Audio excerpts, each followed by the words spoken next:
Part 65. Infinite Script Killing. Author, Guo Shui Gan Xiao. Chapter 668. The elixir is single, and the one is single. But there is no right way, so it is called elixir. The sky can be clear, the earth can be peaceful, the grain can be full, and people can live long. In the courtyard, Su Tong was sipping tea, holding the Tai's Hang Alchemy Sutra given to him by the native Fi Yiwen in his other hand. Although this book can be used as a prop card, it can directly increase the probability of making alchemy. But from being an ordinary player to now, Su Tong deeply felt that what belongs to him is truly powerful. Prop cards are just an auxiliary means. Even in the later stages, the auxiliary effect of prop cards will become smaller and smaller. As Master Song said, in all walks of life, no matter what you do, even if you are an ordinary worker, when you achieve the ultimate, what you strive for is the same connotation. Moreover, every time he thinks about this book, the corners of Su Tong's mouth always turn up slightly. This is what his good brother sacrificed his life for, and he must cherish it. Su Tong is studying, and Guo Yi is practicing boxing in the yard. Guo Yi still practiced the same set of boxing techniques used by Hong Lian Taibao. However, after he entered the Grand Master, every movement, every punch and palm, was already affecting the energy around him. Between the virtual and the real, the shadows of the fists were intertwined. Although he did not practice the Buddhist Vajra method, but the physical body is already comparable to King Kong. I wonder if Brother Guo meets Gu Zibai, a martial arts idiot, and the two fight, regardless of the bonus of prop cards. Gu Zibai, a martial arts idiot, has a chance of winning. Your Majesty, it's been a few days, why do those monks outside take the trouble to come? Sun Yang held a food box and placed it on the small table next to Su Tong. When she heard the chanting outside, she couldn't help but complain. Across the courtyard, the sound of chanting can be heard, which makes people feel upset. It is a hot and scorching time in summer, and there is not even a moment of peace, which is very annoying. It turns out that Su Tong refused to go out or see anyone these days, so there were often monks blocking the door chanting sutras and chanting Buddha's name. I hope to feel sincerely for the Crown Prince and invite him to come out and meet me.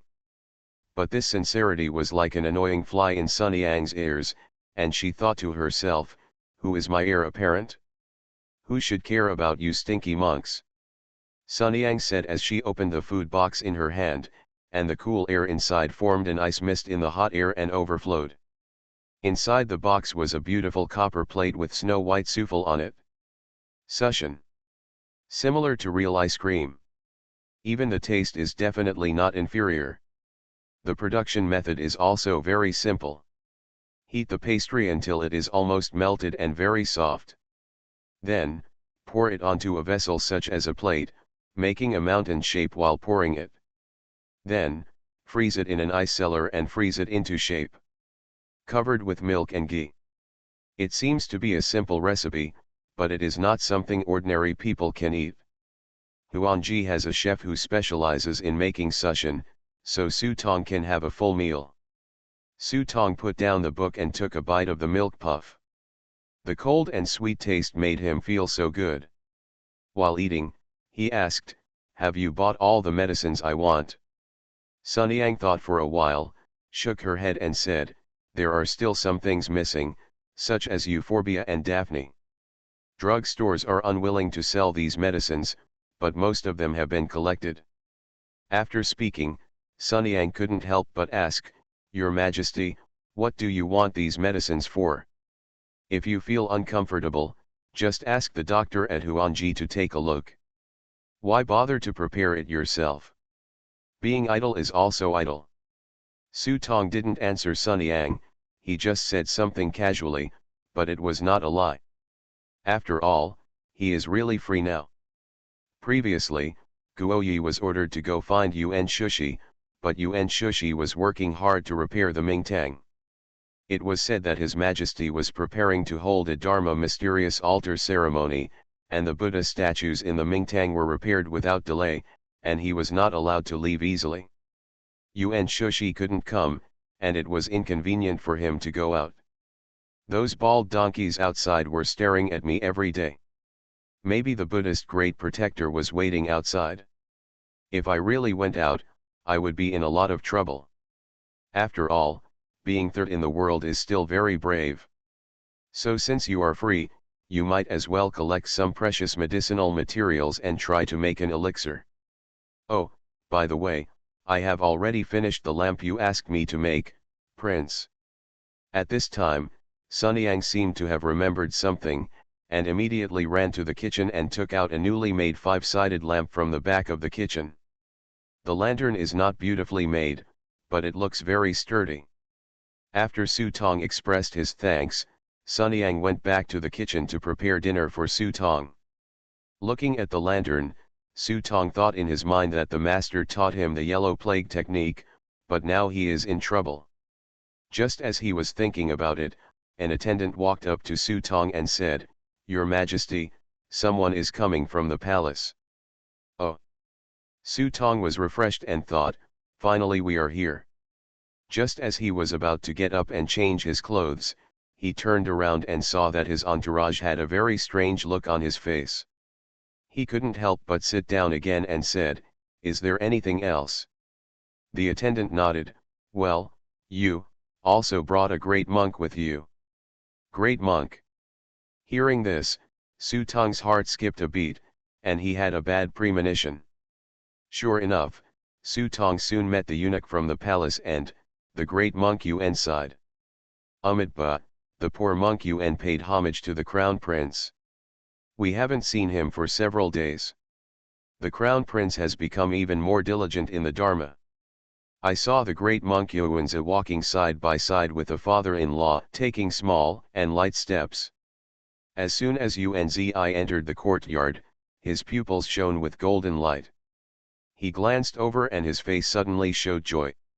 Sure enough, the Buddha's body was gone, but what surprised Yuan Xiang was that Su Tong had Buddha's light on his body, and there was a golden seal of Buddha's Dharma on his forehead and between his eyebrows.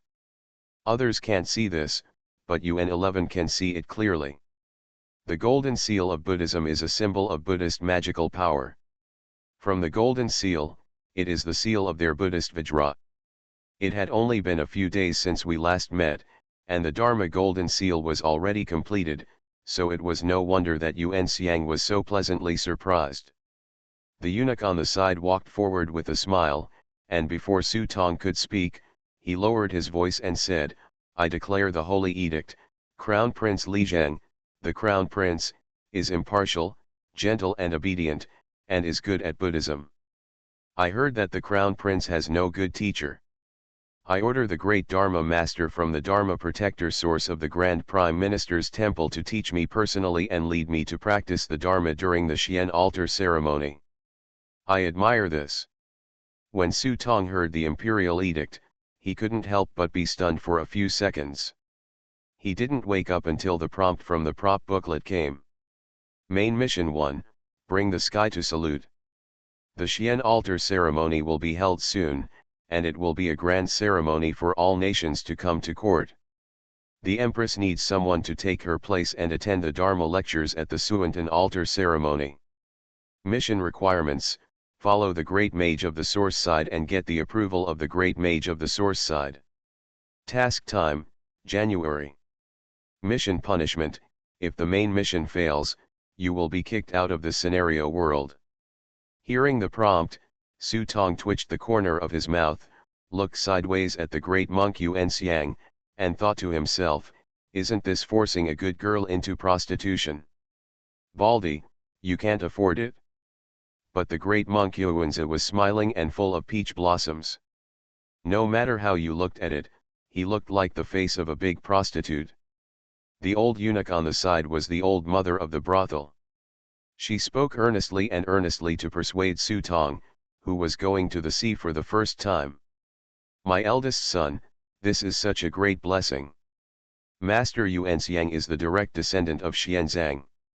I don't know how many people have broken their heads and want to worship him, but they can't find the way.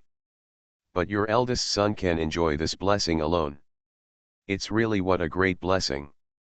Seeing the old eunuch's blessings coming one after another, Su Tong silently raised his head, looked at the empty sky above his head, and let out a long sigh of resignation. Then, "Thank you, Your Majesty." "No thanks, what else can I do? If the old eunuch is the old mother in the brothel, then this empress is the world that makes people unable to struggle. If you can't struggle, just relax and enjoy it." After sending the old eunuch away, the atmosphere in the yard was strange for a while. Sun Yang, Guo Yi, and others all glared at Yuan Bian. The great monk Unzi looked at Su Tong with a smile. Those wretched eyes made Su Tong's skin crawl. He thought to himself, "It is indeed karma. If I had known, I should have thrown Yuan Xiang's body into the pit." "Master, what you did is too rough." Su Tong was silent for a moment and finally spoke. Unzi was not angry at all when he heard this. Instead, he smiled brightly on his angular face. It was like a prostitute entering the room. "The more you called me, the more excited I became. I almost shouted, 'You can't even break your throat, someone is here to save you.' But Your Majesty is hiding behind closed doors, so this poor monk can only come up with this last resort. Your Majesty doesn't know that this poor monk has been planning for this for many days and has offended many people." Unzi took out the Dmok Sutra from his sleeve with a smile. It was the one that Su Tong had thrown away in the ghost market. Yuan Bian did not lie. In order to facilitate this matter, Yuan Bian used almost all his connections. So early in the morning in the court, some people suggested that the Suantan ceremony was too complicated and laborious, and His Majesty would personally preside over it, which would inevitably cause physical damage, and advised the saint to choose someone to do it instead. As soon as these words came out, I didn't know how many people were offended. The reason why the Empress held the Suantan ceremony was precisely because Buddhism was supported by the Empress. The prosperity of Buddhism is also related to the relationships of countless families. If the Empress cannot preside over it in person, the significance of the Suantan Dharma Assembly will be greatly reduced. Prime Minister Wu even opposed it in court. However, many civil servants and officials felt that this was an excellent opportunity, and even petitioned to cancel the Suantan Dharma Assembly on the grounds of the saint's phoenix body. People on both sides had a heated argument, and the Empress was so angry that she scolded all the officials. Afterwards, Yuan Xiang came to see Li Zhang, and when he talked about Li Zhang, he praised him fiercely. He also said that the prince recently recited Buddhist scriptures every day, and there were monks reciting sutras for him every day outside the gate of the imperial post. It was this operation by Yuan Bei that made the Empress change her mind and signaled for Li Zhang to replace him. In this way, the Suantan Dharma Assembly will be held normally. Secondly, as a descendant of the Li family, Li Zhang was able to appease his old officials and reduce their resistance to Buddhism. And this is what Yuan Bian really wants. Otherwise, why didn't Yuan Bian come to Su Tong during this period? Since you have closed the doors and windows tightly, I can only go rogue and tear down your roof.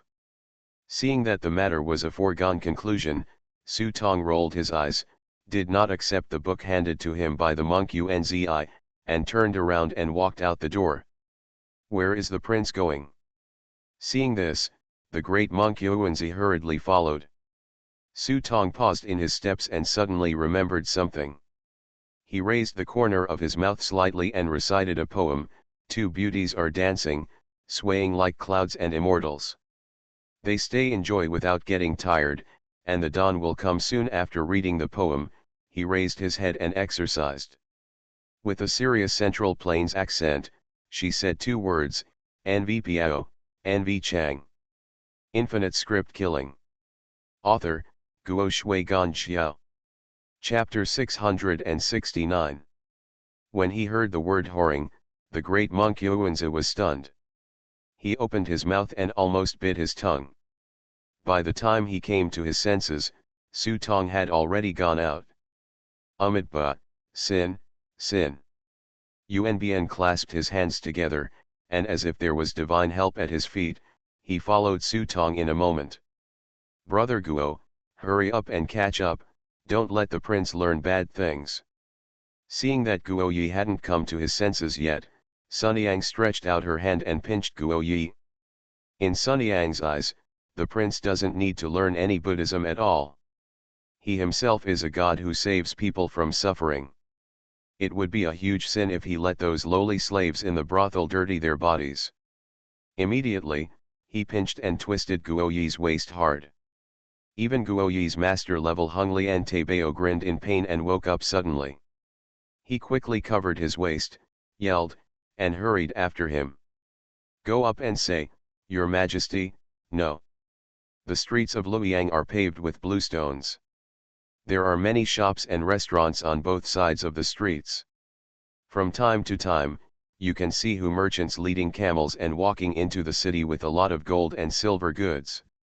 Speaking of which, it has been a while since I came to Luoyang city. This place where I was born and raised is now at its most prosperous era. In later generations, no matter whether it is the Song, Yuan, Ming, or Qing dynasty, Luoyang will never be glorious again, let alone surpass this era.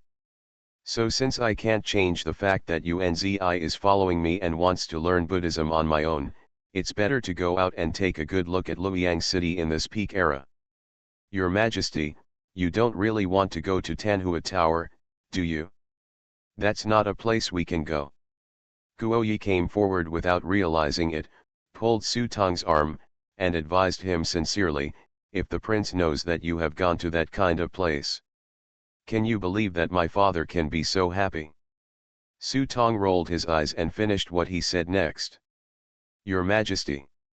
Seeing that he couldn't persuade him, Guo Yi turned his eyes, looked to the side, and said with a cold face, Monk, don't you want to teach the prince Buddhism? How can you see the prince go to such a place? It has to be said that Guo Yiren is tall and thick, but his brain is still very flexible. Seeing that he can't persuade him, he actually thinks of asking the great monk Yuanbian to persuade him. Your Majesty was born with a Buddha body, pure and flawless, how could he easily ruin his own practice? Yuanbei said with a smile, if the prince were to be romantic, I am afraid that this Yuan Yang body would have been gone long ago, why wait until now? Hey! Don't get me wrong. My father was in charge of me. Now my father is in Sichuan and has nothing to do with me. Su Tong curled his lips and immediately rejected Yuan Xiang's statement, you are going to take me into Buddhism to become a monk. I won't die if I don't go have a good time as soon as possible and experience what it means to be romantic and happy. Yuan Zi frowned, and when he heard this, he was really unsure about paying attention. He knew that these words were just words of anger, but what if? Your Majesty, don't talk nonsense. You need to know the pink skull. The so-called sexual desire between men and women is nothing but a bunch of stinky skin. I hope that your Majesty will not ruin your spiritual practice just to get angry with a poor monk. You also said that it is practice. Since it is practice, how can it be considered practice if you don't experience it yourself? Su Tong slowed down as he spoke and looked at the people around him. This world is full of materialism, but in the future, when money is supreme, these are nothing. There are more exciting things, blindly dodging and escaping. And finally became a Buddha, in my opinion, there is no difference from the clay sculptures in the temple. Unzi fell silent for a moment after hearing this. Su Tong's words were also said by his senior brother, and even his master also said similar words. Otherwise, how could he go west to obtain Buddhist scriptures? Even senior brother Ji Unzhen decided to travel east to the Japanese country because he wanted to imitate his master, experience all kinds of hardships in the world, and verify his own dharma. Your Majesty really has wisdom. Such a poor monk might as well follow the benefactor and walk around in this rolling world of mortals. Yuanbian clasped his hands together, and when faced with Su Tong's deliberate display of temper, instead of getting angry, he became more determined. He must follow Su Tong's side, use Buddhism to influence him, bring him into Buddhism, and prolong his luck in Buddhism. Huh, you're a monk, you talk so much about Buddhism, I don't think you're any better. Guo Yi saw from the side that instead of persuading the prince, the monk wanted to go to the brothel with the prince. He suddenly felt dizzy and stepped forward to hold Su Tong's arm. "Your Majesty, we can't go to that place," Guo Yi said, patting his pocket, hinting to Su Tong that they had no money. The money in Guo Yi's pocket is only a dozen taels of silver. This money was given to Guo Yi from part of the silver that Su Tong had previously sent from Zhongzhen, the governor of Yuyang. A dozen taels can be considered a windfall in this day and age. At least enough for an ordinary family of 4 to spend at least 2 years. But if you want to go to the gold-burning cave in Tanhualo, you will probably have to pay for it with this little money. I'm afraid I don't even have enough money to buy flower lyrics. On the way to Luoyang before, Wu Fan often mentioned Tanhua Tower. It was a place where there were countless high rollers who invested a lot of money, and ordinary people couldn't afford it. Although Su Tong is not an ordinary person, he is indeed very poor now, because his luck does not include wealth, even if he has the means to make money, and even turn stones into gold. But if this money cannot be spent as soon as possible, it will affect your luck. Guo Yi took a fancy to the fact that the prince had no money, and planned to use such a realistic method to dispel the idea of the prince. When Su Tong heard this, he looked at the wallet on Guo Yi's waist with disdain. Any fun related to money is low level. The essence of truly high-level fun is only 2 words. 2 words. Guo Yi looked at Su Tong blankly. Just listen to Su Tong pouting, "It's free." While the 3 of them were talking, they had already arrived in front of Tanhua building. Pedestrians passing by saw Su Tong and Guo Yi fine, but when they saw the great monk Yuan following Su Tong, they couldn't help but cast strange eyes. Yuan Xiandao was very calm about this and walked forward without changing his expression. After all, when Buddhism has reached his level, he no longer cares about how secular people view him. "Sir, would you like to buy some fancy words? It's only 50 taels of silver cheaper. I guarantee you can get in." Before he even reached the front of the building, people gathered around him and began to sell his rhetoric. Su Tong glanced at it. "Good fellow, the so-called flowery words are all erotic words and vulgar tunes. Just like Zhao Zilong and Li Kuei, they were not allowed to write at the beginning. No wonder it is called flower poetry, it is indeed very flowery. But this thing, 50 taels." Su Tong instantly felt that the little ink in his stomach seemed to be no more difficult. Of course, these so-called fancy words are actually just a cover. The purpose is to give those rich people who have no ink in their stomachs an excuse to enter a brothel. After all, having literary talent does not mean being rich. If all of them really wanted to have sex for free, the girls in the brothel would have starved to death. Moreover, such fancy sounds cannot be made casually. There are 50 taels in a flower poem, of which 30 taels belong to the brothel, 10 taels are for those gangsters, and the last 10 taels belong to you. Even so, many people are breaking their brains to do this business.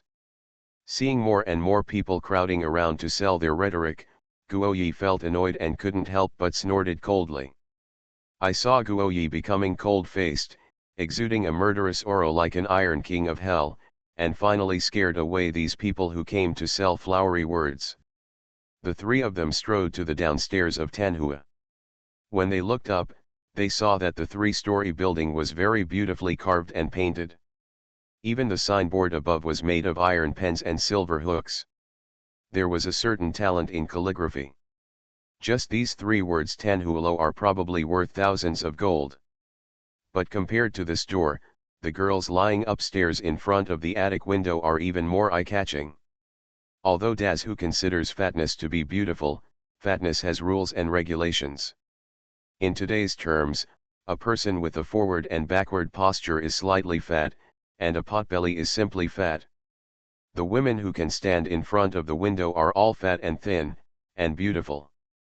Although he is not an Warren, he is still the signature of Tanhulo. Pedestrians passing by all raised their heads, looked at his face and swallowed secretly. Even if you can't go in, it's still good to just take a look. There is a woman guarding the door of the brothel. If she wants to go in, if she doesn't have any fancy words, she will write a poem here in public. Only with the woman's approval can you enter. But don't think that people are easy to fool.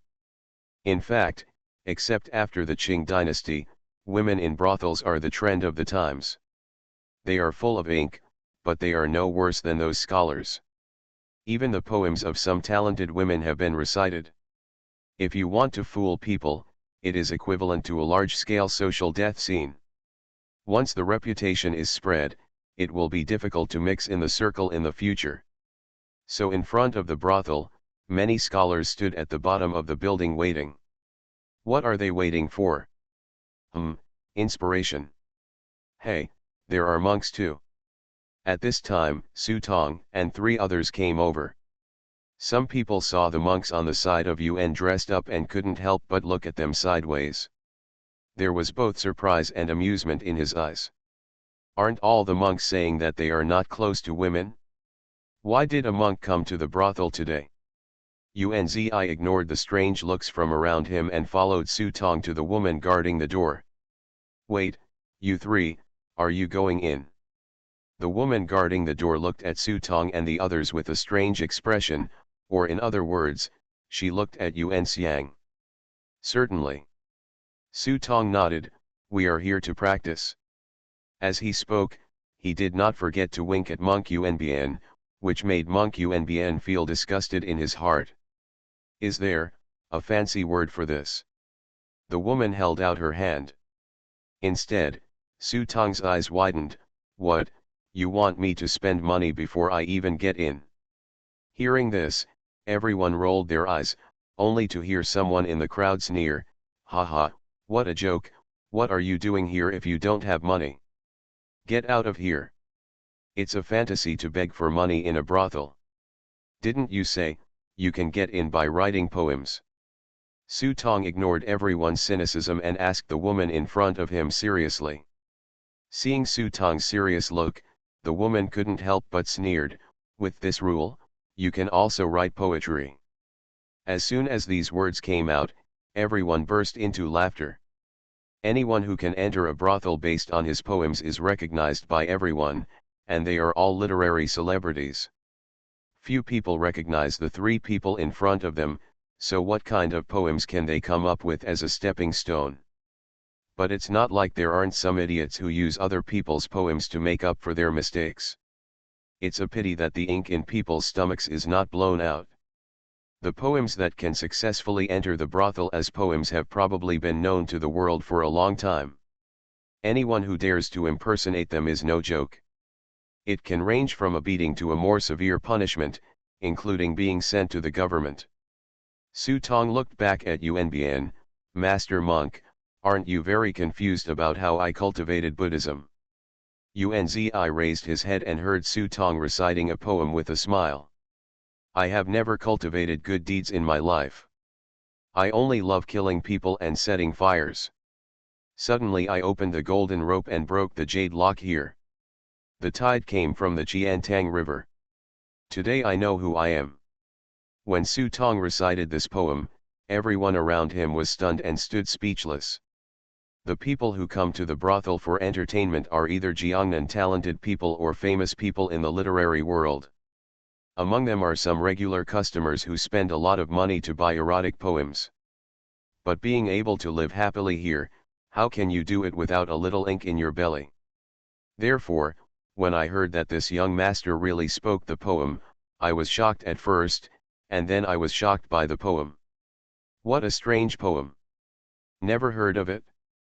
When everyone heard this poem, they looked at each other for a while. There were many talented people present. When they heard this poem, they all frowned. It's not that this poem is bad. Rather, this poem is a bit profound and needs to be savored carefully. The poem sounded murderous at first, but later on it felt like a great enlightenment. The golden rope and jade lock are exactly the utilitarian benefits in the world. Only by tearing off the golden rope and jade lock and enlightening yourself can you know your true self. The great monk Yuanzi stood behind Su Tong. When he heard this poem, he was shocked and looked at the prince with a horrified face. There was actually some true meaning of Buddhism hidden in this poem. Could it be that this boy really is, once you gain enlightenment, will you be born with a Buddha body? Buddhism is boundless and has endless mysteries.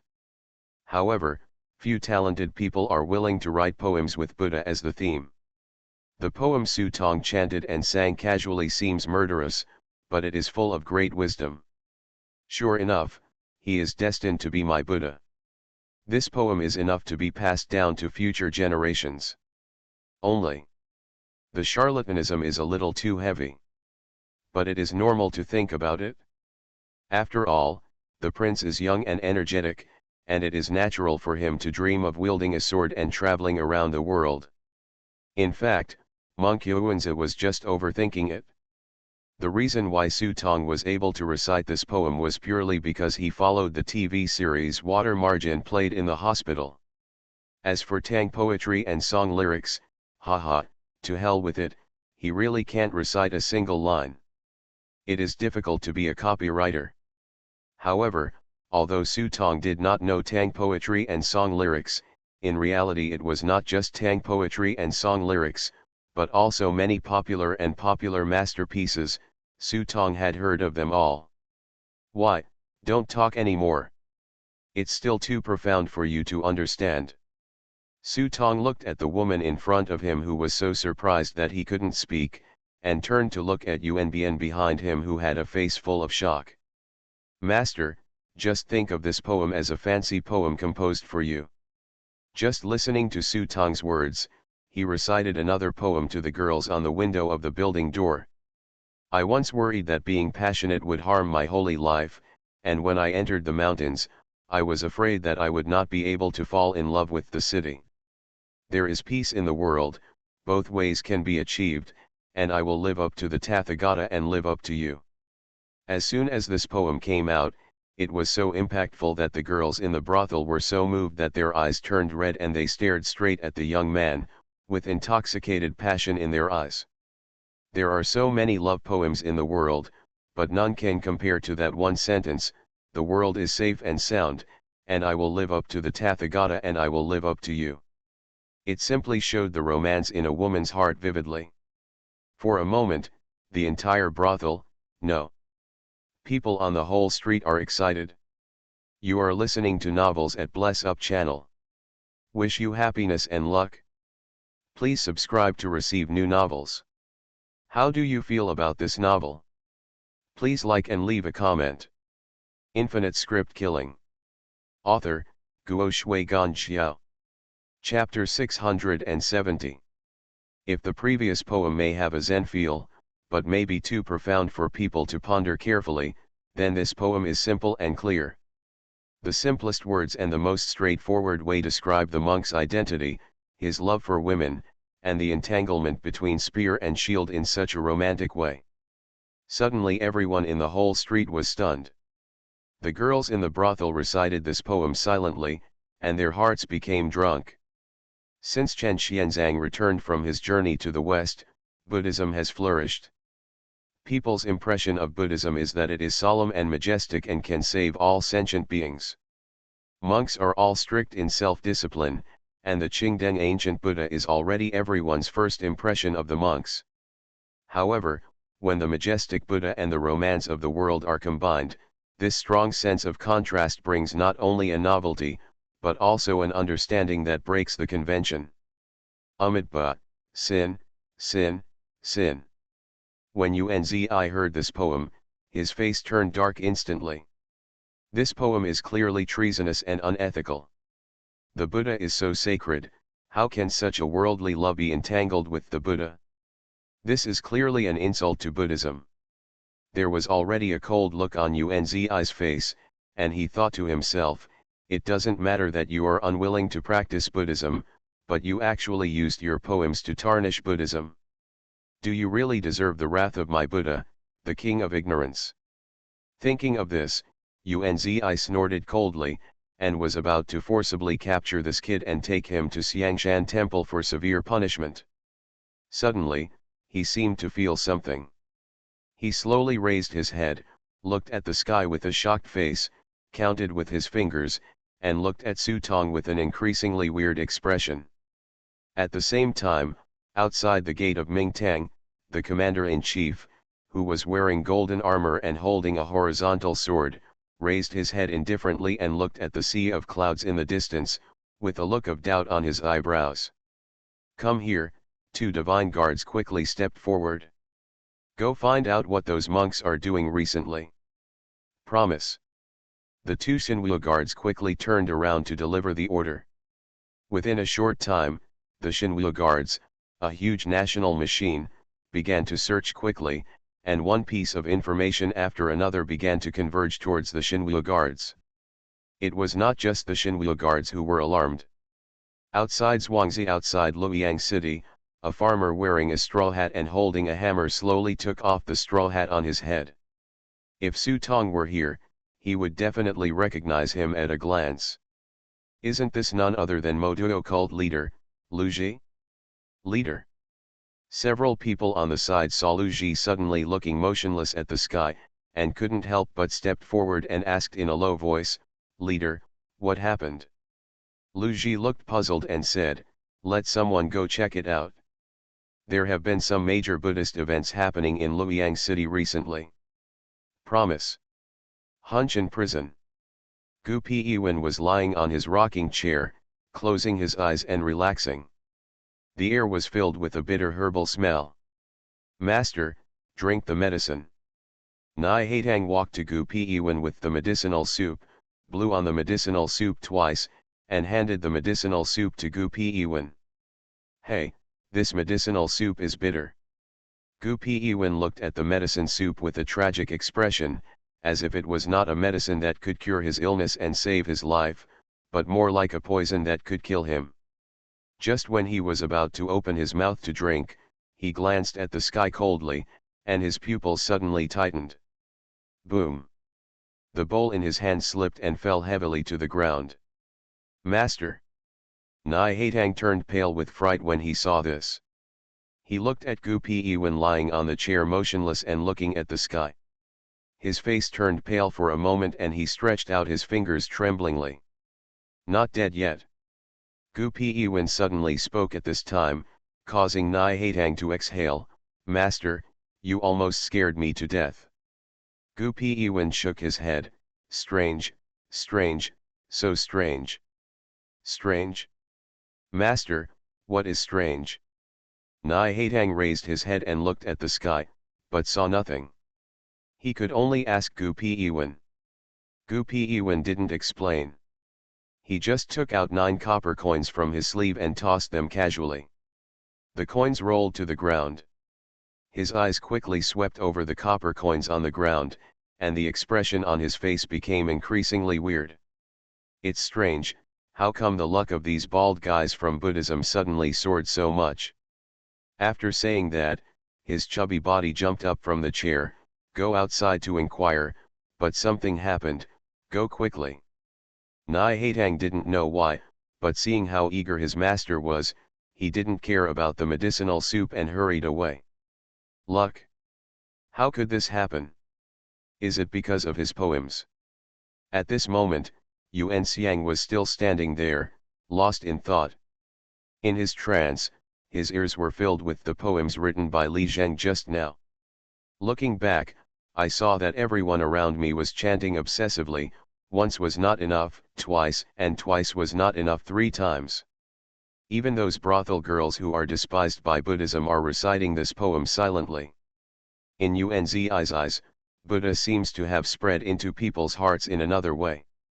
Quick, sir, please come in quickly. The woman in front of the door was shocked. She changed her coquettish demeanor and pulled Su Tong inside. Before I even entered the door, the girls upstairs had already rushed downstairs. One by one, they crawled into Su Tong's arms.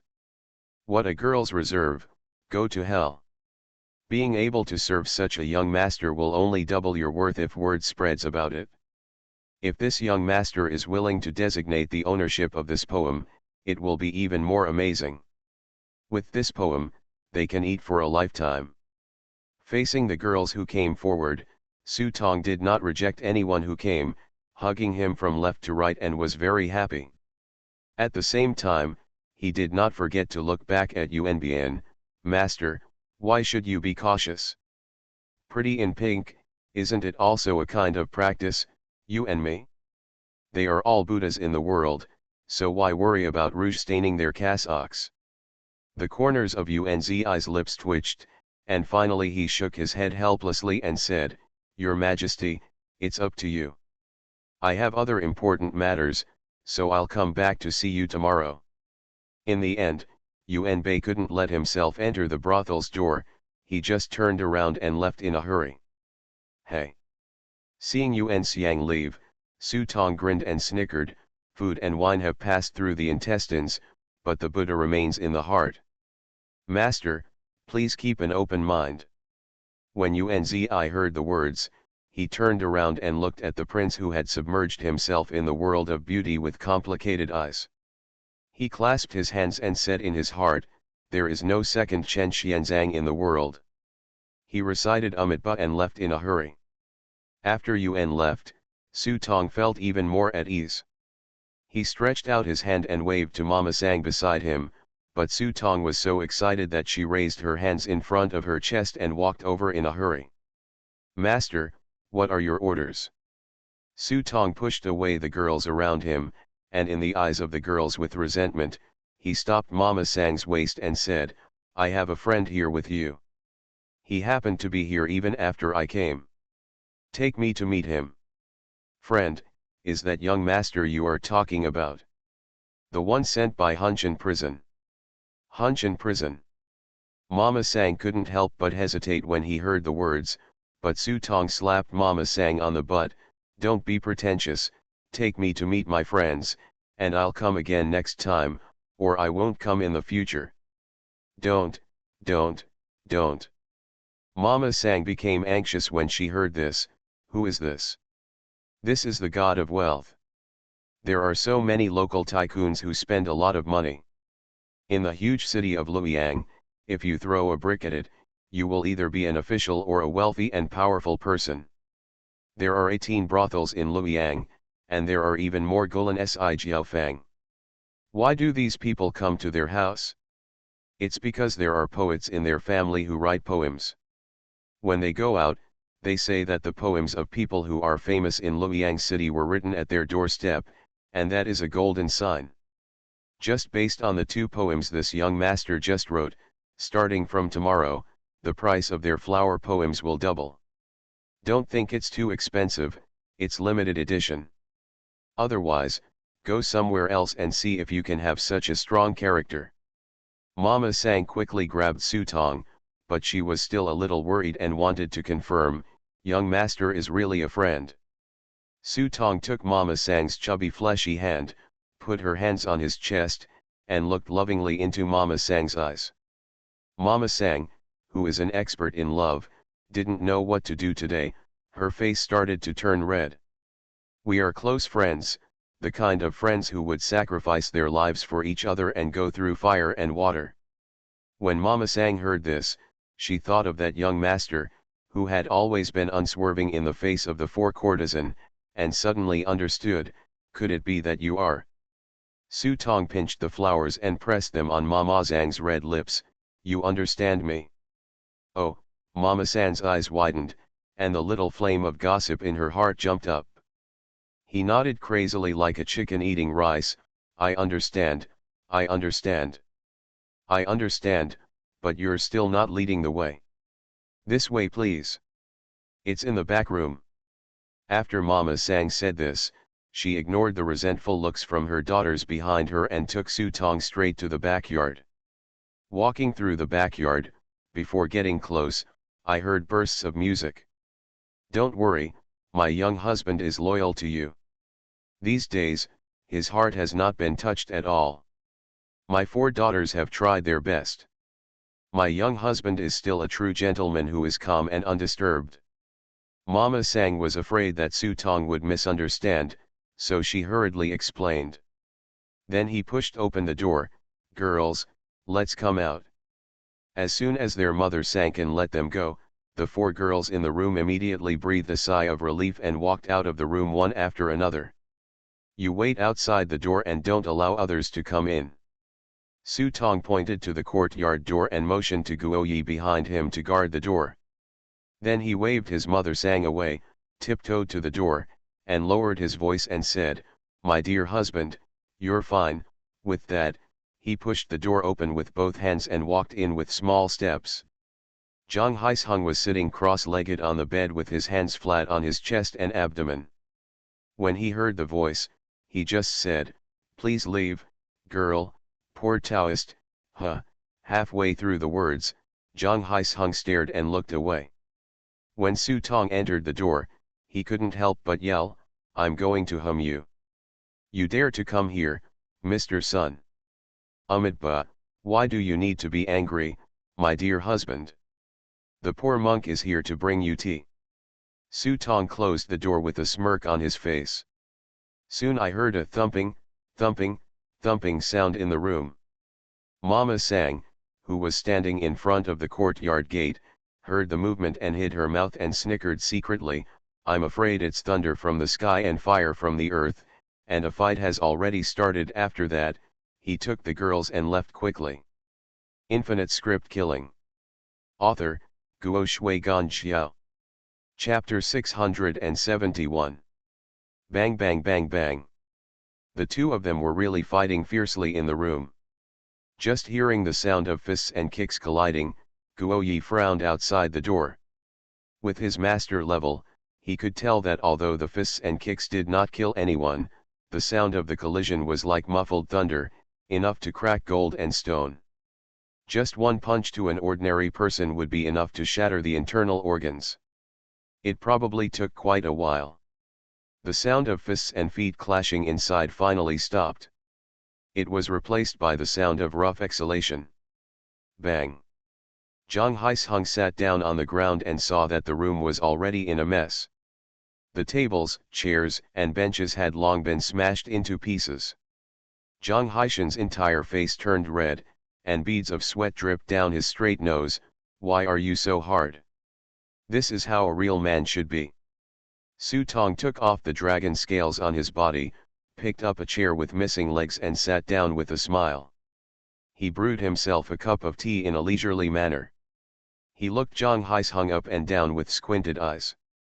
He saw that Zhang Haishen's fists were already broken.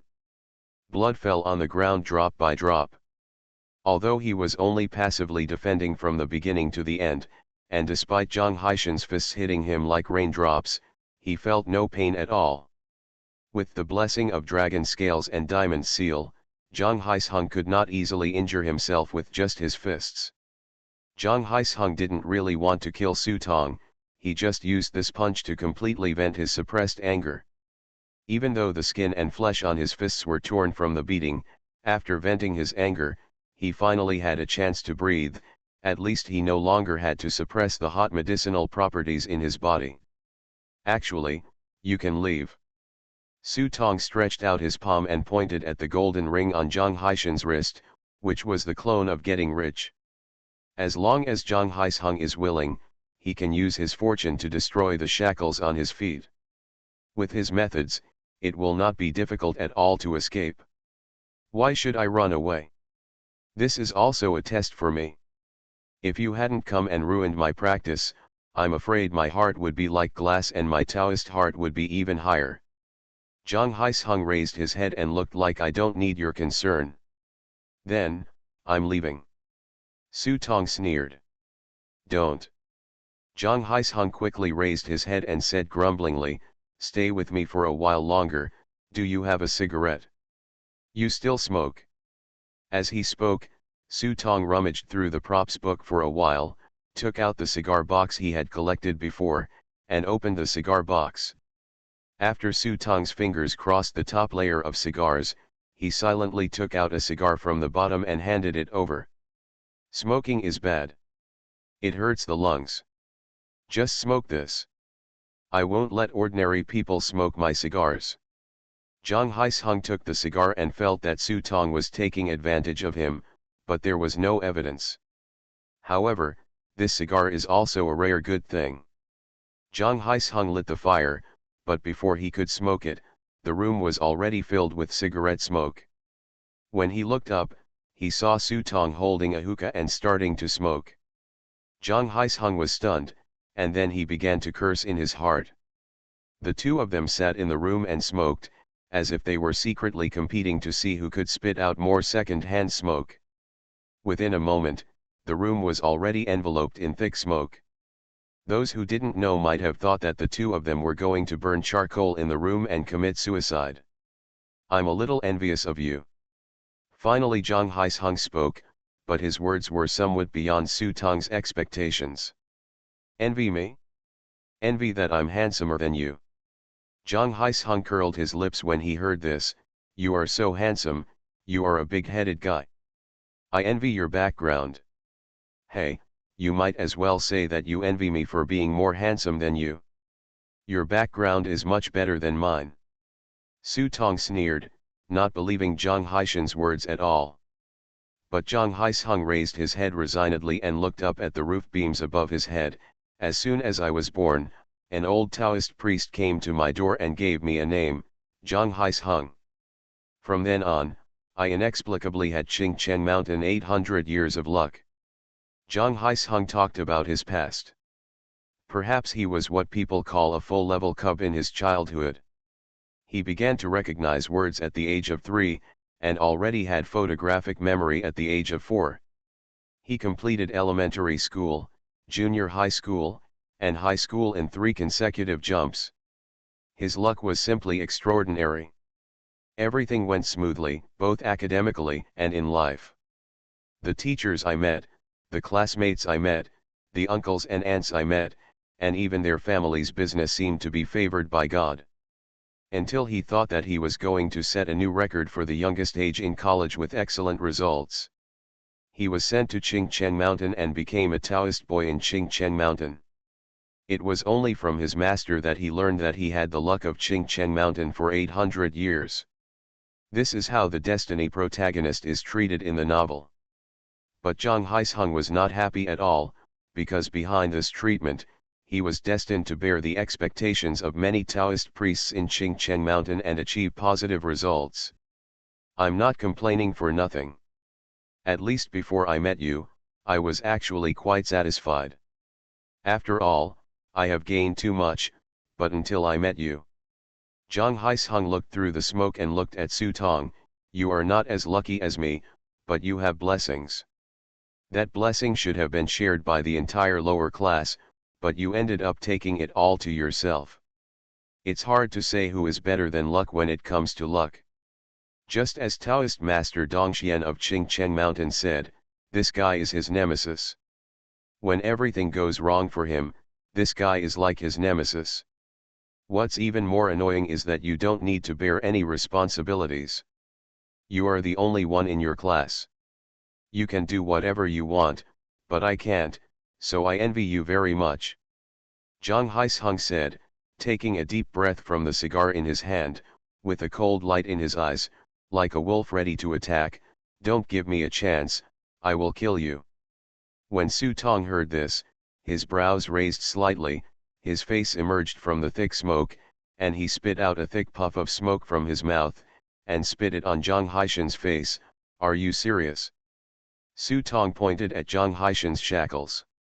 Most of his strength was now suppressed. If he wanted to kill him, it would be easy. Zhang Haisheng raised his head and pillowed it on the bed behind him, letting his thin white neck rise. This is just this opportunity, don't let it become a regret. Looking at Zhang Haisheng's appearance, Su Tong grinned. Hey hey hey. The sound of laughter can be controlled at first, but when I smile, my laughter becomes crazy. Ha ha ha ha. Outside the courtyard gate, Guoyi looked back at the courtyard gate in confusion, wondering what made his eldest son smile so happily. Why are you laughing? Seeing Su Tong smiling more and more happily, Zhang Haisheng was a little annoyed. Unexpectedly, as soon as he finished speaking, Su Tong stepped forward and kissed Zhang Haisheng hard on the forehead. I knew you must be my good teammate. Teammate? Zhang Haisheng was startled. Yes, don't you want to kill me? Join the team. There is more than one person in the team who wants to kill me. When I gather the team together, you all can join together. Kill you, I don't need help. Then it's even more important for you to join the team. After all, if you don't join the team, what if someone else kills me? After all, it's easier to stab me in the back than in the front. Su Tong continued to induce. Zhang Haisheng stared at Su Tong silently with a cold face. After Su Tong finished speaking, he glanced at the cigar that had burned to the end in Zhang Haisheng's hand, stood up and walked out. Hey, you can think about it slowly, but the space is limited, first come, first served. Humph. That's a nice thought. Zhang Haisheng snorted coldly, secretly regretting that this guy didn't fall for the trick. If he had really taken action, things would have been easier to handle. Pity. After saying it was a pity, Zhang Haisheng picked up the cigar in his hand and put it to his mouth and took a strong puff. However, after taking this puff, he saw a burst of fire suddenly flashing from the carbonized tobacco of the cigar. Following the explosion of bang, smoke filled the sky. Half of Zhang Hai's face was blackened by the firecrackers. He stared blankly at the cigar that exploded into chrysanthemums between his fingers. This bastard. Hunch in prison.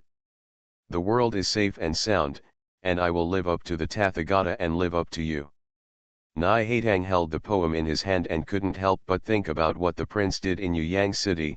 I didn't expect that he could write such a poem. I underestimated him. Humph, that bald donkey Yuan Bei really found a treasure this time. Doi Yuan sat aside and said angrily. Nowadays, the entire city of Luoyang is praising Li Zheng's two poems. The former is a great enlightenment, and the latter is a Buddha who has entered the world. This has brought great luck to Buddhism. No matter how much His Majesty, the Lord of 10,000 vehicles, supports Buddhism, Taoism is still the state religion. Today coincides with the prosperous age, and the means of spreading Buddhism are extremely scarce. That is to say, in Luoyang and Chang'an, Buddhism is prosperous, but in other places, who can afford to go to worship Buddha? Isn't it enough to enjoy the wealth and splendor in reality? Eat fast and chant Buddha's name only when you are full. But now Li Zheng's poem can be regarded as a stepping stone to people's resistance to Buddhism. After this poem was sung yesterday, there was an endless stream of pilgrims at Xiangshan Temple, including family members of famous aristocrats. It is ridiculous to say that many of them went to worship the Buddha in order to recite Li Zheng's poems in front of the Buddha. It corresponds to the scene of this poem. This has also led to the fact that in several temples around Luoyang, you can often see well-dressed boys and girls standing in front of the temples and reciting this poem as if it were serious. Picture that. The golden boy and the beautiful girl recited poems affectionately in front of the Buddha statue. The monk chanting sutras beside him felt very uncomfortable. I can't find a wife, I've become a monk, and you came to the temple and forced me to eat dog food, and you made it so disgusting. In the past, no matter whose family you were, the powerful son would have been kicked out by you. But now it didn't work. Monk Yuanzi left in a hurry, not because he was really frightened by the brothel, but because he realized the benefits this poem would bring to Buddhism, and quickly ran to the temple to warn the temple monks. This poem must not be slandered. Not only must it not be slandered, but it must also be praised. Even in some temples, monks will wait for the nobles to recite poems and then gently tap copper foil to create an atmosphere for them. So on this day, there was an endless stream of pilgrims going to the temple. You know, this is something that I never dared to think about before. The reason why Buddhists are eager to convene the Suantan Dharma assembly is precisely because they realize that the luck of their own Buddhism is just a temporary gain, and their luck is declining with the life of the Empress every day. Some people have even speculated that once the Empress falls, Buddhism will inevitably pay a heavy price for its rise in power during this period. Nowadays, luck has suddenly increased, which is something that no one expected. No wonder Tufei was so angry that he slammed the table. If he had known earlier that the Prince Li Zheng could have such an amazing talent, he would have told His Majesty to drive the prince out of Luoyang as soon as possible, give him an official position, and send him back to the land of Basha to stay. Go. But after Doi Yuan finished speaking, he suddenly laughed again. Nai Haitang and Zhao Peng were confused. Nai Haitang asked, "Master, why are you laughing?" Tu Feiwen patted his belly. "Hey, what are we in a hurry? The luck of Buddhism has suddenly increased. I'm afraid the old Taoist priests in Chongqian Hall may be in a hurry." After saying that, he motioned to Zhao Peng, "Go, take my name card, go to Chongqian Pavilion, and tell me that I will invite that bastard old man to come to Liuyi Pavilion for a good chat." When it came to the Liuyi Museum, for some reason, his chubby face showed a hint of melancholy, and he said to himself, "I don't know if that old woman is still willing to see me, but I don't have much time, people." Infinite Script Killing. Author, Guo Shui Gan Xiao. Chapter 672. This is what I heard. For a time, the Buddha was in the Trayasa heaven, teaching the Dharma for his mother. At that time, there were all the indescribable and indescribable Buddhas in the immeasurable worlds of the 10 directions. In Xiangshan Temple, under a locust tree, Su Tong slowly ate an apple one bite at a time. He looked at Guoyi, who was standing under the sun practicing boxing. On one side, Yuan sat cross-legged and recited the Ksatagarbha Bodhisattva Sutra. Regardless of whether Su Tong could hear it or not, Yuan Xiang was meticulous in reciting the scriptures. His voice was loud and clear, and every word was mysterious and mysterious. All the vegetation, jungles, rice, hemp, bamboo, reeds, mountains, rocks, and dust in the 3,000 great thousand worlds are counted one by one. They are one Ganges river, one Ganges river sand, and one boundary, within one boundary, one dust, one calamity, one calamity. All the dust accumulated within it will be used as calamity. As a disciple of Xianzang, whether you want to admit it or not, the sound of chanting sutras at the source will give people an ethereal sense of peace. Even the followers who were sitting in the shade of the trees enjoying the coolness were fascinated by the words. Even if they couldn't understand them at all, they felt that every word of the sound was mysterious. Even pilgrims passing by could not help but stop and listen to Monk Yuanzu reciting scriptures. However, Su Tong just chewed the apple and didn't listen to a word. However, he listened to the auspicious words in the hall with great interest. His two little paws were clasped together, imitating the appearance of Yuan Xiang, and he recited the scriptures silently. There is already a faint Buddhist aura on his body. After reading a sutra, Yuan saw that Su Tong was about to fall asleep. He couldn't help but said helplessly, "That's it for today's sutra lecture. If you have nothing else to do, Your Majesty, you can do as you please." "That's it?" As soon as Su Tong heard that the chanting was over, he immediately sat up and shook his head. "Then I'll leave." "Your Majesty, you just need to remember our agreement." This time Yuan Fang did not interfere, but only reminded Su Tong of their agreement. "Do not worry." Su Tong patted his butt, stood up and walked out of the temple. Guoyi looked at the backs of Su Tong and others, and wanted to say something, but Monk Yuanzi had already come to his side, raised his hand and patted him on the shoulder. This gentle pat seemed casual, but it almost made him lose his temper. Guoyi lay on the ground. "You have to concentrate on practicing boxing." Hearing this, Guoyi could only withdraw his gaze and concentrate on practicing boxing. It turns out that since Su Tong's poems became famous in Luoyang, and instead of affecting Buddhism, they actually helped the luck of Buddhism, Yuanzi no longer forced Su Tong to stay by his side and chant the Buddha's name. They just agreed to listen to UN11 recite a Buddhist sutra every day, and ask Su Tong to compose 2 more poems for Buddhism. In exchange, UNZI began to personally teach Guoyi Buddhist boxing techniques. 2 hours a day is not long, but for a great master like Guoyi, 2 hours a day is enough. After leaving Xiangshan Temple, not far away is Longmen Grottos. The grotto was originally built during the Northern Wei dynasty. Now, in order to cater to today's saints, Buddhism has started to renovate it again, and has invited many craftsmen to complete the Lucina Buddha. It is now nearing the end. It seems that it will be completed before the Suantan Dharma ceremony begins. Su Tong had been to this place in real life, so he was not very interested and was about to go back to Huangji to rest. A person standing in front of him stopped Su Tong. "Your Majesty, is it customary to chant sutras and recite Buddha's name?" The person standing in front of Su Tong was none other than the bad handsome Cao Huazheng, whom he hadn't seen for a few days. "It's okay. The bad guy has a lot of things to do. Why are you interested in coming to see me today? It's not like he found the coffin and wants to clear my name." Su Tong didn't like Cao Huazheng, but he couldn't say he disliked him. He narrowed his eyes and joked. "The prince is joking. I came here today to send an invitation to the prince." Cao Huazheng didn't mention the coffin, but just took out an invitation from his arms. Su Tong took it and took a look. The invitation is made of bright red paper with gilded piping patterns and a special fragrance. When you open it, you will find that there is a 3-dimensional paper sculpture inside the invitation.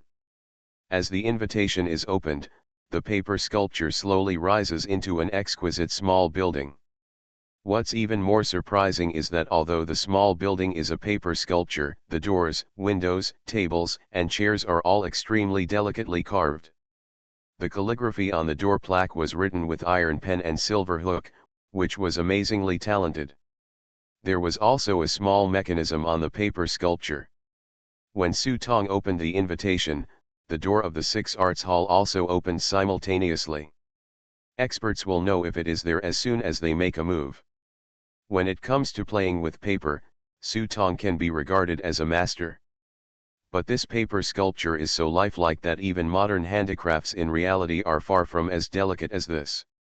I remember hearing Wu Fan say that the 6 Arts Hall was a place where strange people from all over the world gathered. In addition to calligraphy and writing, there were also leaders in the major industries of agriculture, industry, and commerce. As long as you can get approval from the 6 Arts Museum, you can go directly to the Ministry of Household Affairs or the Ministry of Industry to seek an official position. Tomorrow, foreign envoys will enter Luoyang City to prepare for the Suantan Dharma ceremony. Before that, the 6th Art Museum will also prepare a dinner. The prince's 2 poems have made Luoyang famous. Now the 6th Art Institute specially invites the prince. He wants to have a dinner.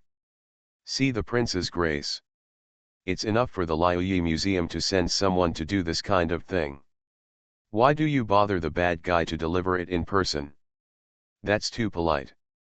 Su Tong put away the invitation and asked casually, seemingly casually. "Your Majesty, I don't know something. I am a student of Liuyi Guan. Grandma Heng Hua is my master. It would be fine if it were someone else. However, Your Majesty is now well known in Luoyang City, so I have to personally come to your door to show my sincerity. Grandma Heng Hua, MRSU. Of course, the prince knows. I heard it from a kind-hearted person." Su Tong raised his eyebrows slightly, remembering that when Lu Ji in Yuyang City scolded Tu Fiyiwen for being shameless, he once said something about it. Tu Fiyiwen failed to woo her, so he made a prophecy and left MRSU alone until now. Unexpectedly, MRSU was Cao Huashan's master. The circle in Luoyang City was really small.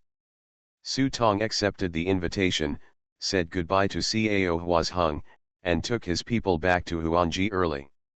As soon as you enter, you can see that the imperial post is very busy.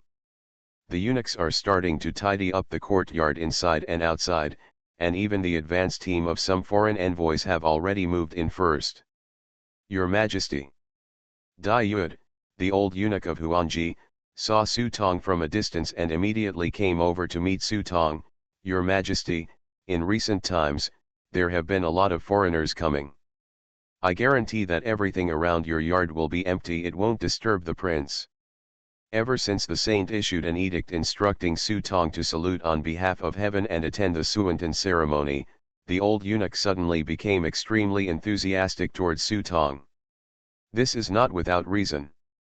As a eunuch, Dai Yud's political acumen is often extraordinary. His Majesty allows the Crown Prince Li Zheng to pay homage on behalf of heaven. Although this is the secret operation of the monk Yuan, it is also an attitude of the saint towards the Li family. There is a saying that should not be said. After all, the saint is old. After 100 years, whether he will return to the Li family or completely change the dynasty, no one dares to say this easily. If His Majesty is really interested in returning the throne to the Li family, the prince in front of him may not have no chance to become the world leader. Even if it is not the prince, once the Li family regains control of the government, the status of the prince will probably skyrocket, which is why Dai Yud's attitude towards Su Tong has changed so much. Even the daily meals and fruits provided in Su Tong's yard are more than one level higher than before. After hearing what Dai Yud said, Su Tong cupped his hands and said, "Thank you so much, Eunuch Dai. Don't dare, don't dare. If the prince has any errands, just ask our family to do it." While the two were talking, they suddenly heard a dog barking in the distance. Su Tong looked back and saw a group of people and horses walking up the street. In front of the vehicle, several vicious dogs bared their teeth and claws, scaring the people along the street to dodge. It's an envoy from the Turks. The horse is wearing a leather robe, holding a scimitar, and has braided hair. It is undoubtedly Turkic at first glance. When the people on the street recognized these Turks, they not only spat coldly, but even cursed them with the word chats to show their respect. In the past few years, the Turks have been erratic, causing chaos at the border, and were beaten every time. Today, they dared to send envoys to participate in the Suantan Dharma assembly, fearing that the drunkard was not interested in drinking, and wanted to ask for peace. Facing the provocative looks from the people, the eyes of these Turkic warriors sitting on horses were even more murderous. They did not restrain the arrogant expression on their faces at all. Instead, they lengthened the ropes on their hands to scare the vicious dogs walking in front. It fluttered left and right, almost biting someone. Humph, these Turkic barbarians really regard this place as their place. Even the castrated eunuch Dai suddenly became embarrassed when he saw these Turkic envoys. In their eyes, these barbarians are the generals of the defeated army.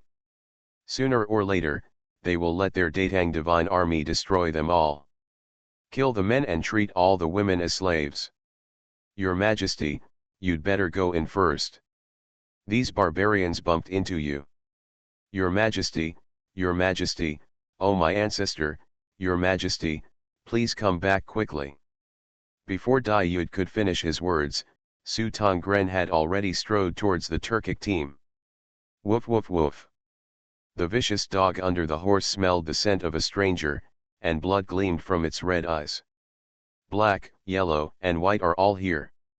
Su Tong glanced at these vicious dogs and thought to himself, if you are really sleepy, I will give you a pillow. Just in time, all three dogs are ready. Dogs that eat human flesh often have blood in their eyes. The more you eat, the redder your eyes become. This is why we go to look for wild dogs in mass graves. Although these wild dogs are domesticated, they are often taken to the battlefield. It is also common for them to eat a few people when they are hungry on the battlefield. Even if the Turks don't have enough food, they often kill a few slaves to feed their dogs. These dogs that have eaten fresh human flesh are much more ferocious than the wild dogs in the mass graves outside. Get away. Seeing that someone dared to block the way, the soldier riding in front let go of the iron rope, For a moment, these vicious dogs rushed toward Su Tong like wild horses.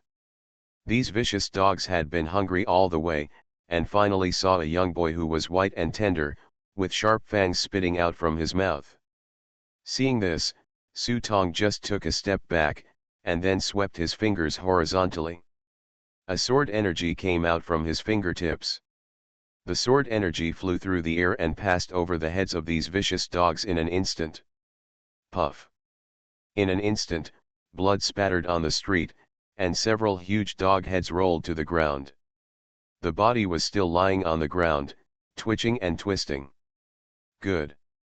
When the people around him saw this, they all applauded. Bold. The leading Turkic warriors watched their beloved dogs being killed, pulled out their scimitars and rushed towards Su Tong. These warriors were all elites who crawled out of the sea of blood from the corpse mountain. When their scimitars were unsheathed, they were filled with murderous aura. This murderous aura gathered into a terrifying storm. Don't look at their low strength, but they are full of murderous aura. The auras of several people are twisted into one, and the slightly lower level Taoist spells will be washed away as long as the murderous aura rushes away.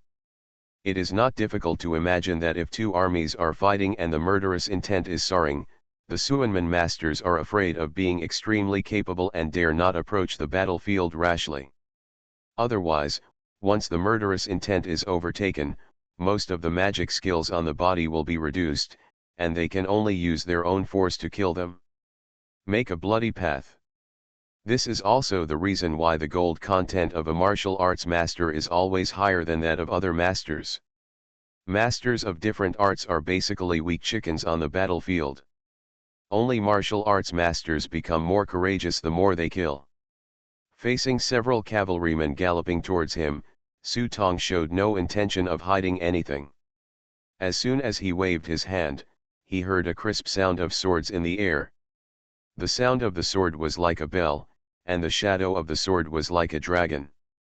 Without the help of any means or prop cards, Su Tong flew towards the horse in front of him. The sword swept across and a cavalry slashed down with the sword. As a result, the swords collided for an instant. Puff! The indestructible Turkic scimitar was cut into two pieces in an instant, and the sword edge penetrated the horse with unfailing power and cut through the chest of the cavalry. This time the blood was like spring water. Some common people who had seen such bloody scenes turned pale in an instant, and even worse, they immediately opened their mouths and vomited. However, there were many bloody men among them who clapped their hands and applauded. Seeing that their companions were beheaded, the other cavalrymen not only did not retreat, but their eyes widened, hoping to take advantage of Su Tong's sword to chop off his head. However, Su Tong tiptoed, holding the moon in Tai Chi swordsman's arms. The long sword in his hand was like a swimming dragon. Following the blade in his hand, Su Tong easily dodged the scimitar coming from behind. The blade of the sword then lightly tapped on the scimitar, then pulled and shook behind him. In the eyes of everyone, it was clearly a slow movement, but it made the two Turkic warriors feel as if the swords in their hands had been hit by a heavy stone. They fell off their horses along with the scimitars. Stop! Seeing that Su Tong was about to kill someone with his sword, someone in the convoy immediately raised the envoy flag in his hand. Bold, we are envoys. Who are you, dare to kill the envoy without permission? Facing the opponents shouting, Su Tong seemed not to hear it. He raised his sword and slit the throats of the two cavalrymen with one stroke. Good. Seeing the body lying in a pool of blood, the people on the roadside all clapped and cheered.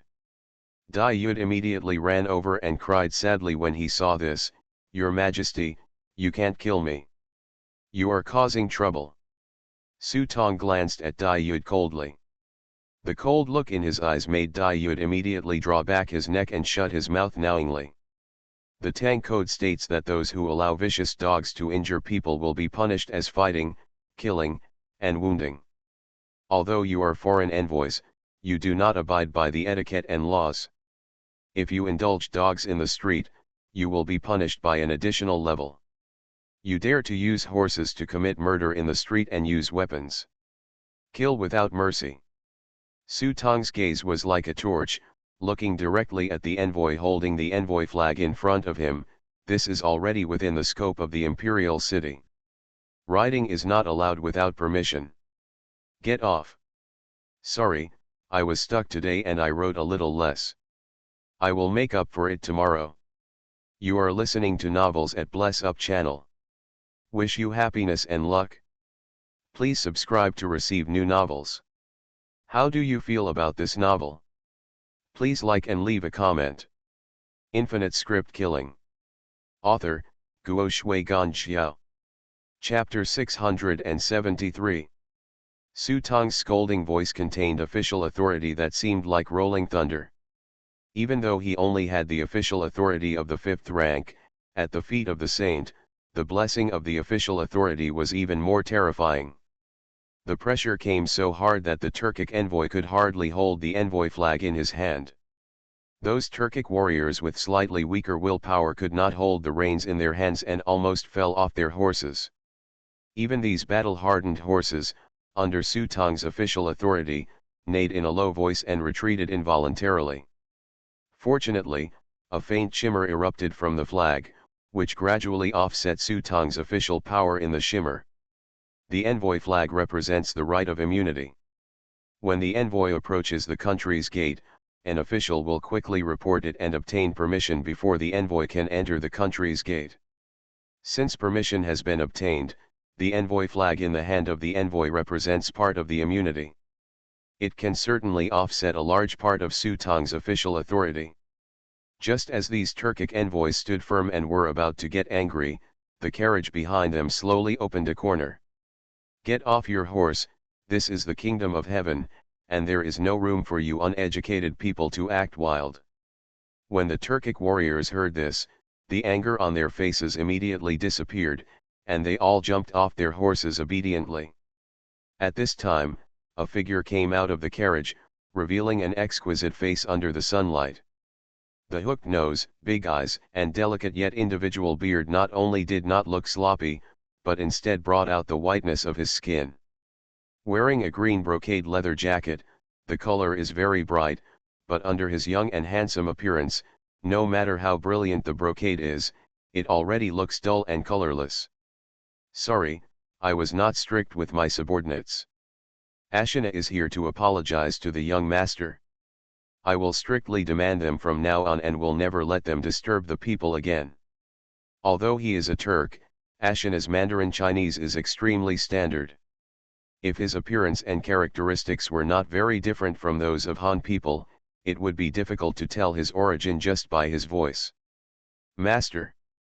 The other party's eyes were looking at Su Tong, and Su Tong was also looking at Ashina. The Kimen of the life eye opened, and I saw Ashina's head soaring with nobility, a golden lion coiled in it, holding a hydrangea in his hand to suppress Ashina's luck. Such luck really surprised Su Tong. When a person's luck reaches the extreme, it's just the beginning of the three yangs. Unless your destiny is special, it is impossible for luck to exceed this limit. For example, Lu Ji's Qian Long Chu Yuan and Li 11's partial official Black Tiger are all due to their special fate, and they are all luck that requires extremely special fate and methods to finally form. But the luck of Ashina in front of him was extremely unfavorable, he was so angry and unscrupulous. A golden lion sits in his destiny, suppressing his luck. Although it is not as bad as Sanyang Kai Tai, this is not the luck that normal people should have. It's just that his life Ikemen can only see the opponent's luck, but cannot see the opponent's strength. Since he didn't know the opponent's strength, Su Tong just put the pure yang sword behind his back. In this case, it is best. As envoys, please don't forget that this is the land of the Great Zhou, under the feet of the saints. After that, he glanced at Dai Yud. Dai Yud immediately understood the idea and stepped forward. Envoys, please come this way. Wait a minute, you haven't left your name yet. Seeing that Su Tong turned around and was about to take the people away, Ashina stepped on the shaft of the car, leaned up and shouted. Su Tong walked into the imperial post without looking back. When he heard Ashina's question, he just said two words, Li Zheng. Li Zheng. When Ashina heard Su Tong's name, her heart skipped a beat. So it's you. He is Li Zheng. Two more people came out of the carriage behind Ashina and stood behind Ashina. One of them stared at Su Tong's back, with a vicious hatred in his eyes, as if he had a grudge against Su Tong. It's really effortless to find a way out of nowhere. We just entered Luoyang City and found this guy. Captain, look. When entering the script world, they used their privileges and knew that the role played by the player in the script world was none other than Li Zheng. It's just that they were assigned to the Turkic camp. This thing is actually quite strange. Even though they used their privileges and even used special props to support them, they were actually assigned to the border outside the Great Wall to eat the northwest wind for a month. Ashina also filed an appeal for this, but the appeal failed and he was told that there was no place in the Central Plains. Besides, they belonged to the world of airborne scripts, so they could only be placed in the ghost place of Turks. Otherwise, with the ability of the shadow group and the luck of the group leader, they would have already managed a large network at this moment. How could they have been so hasty as at this moment?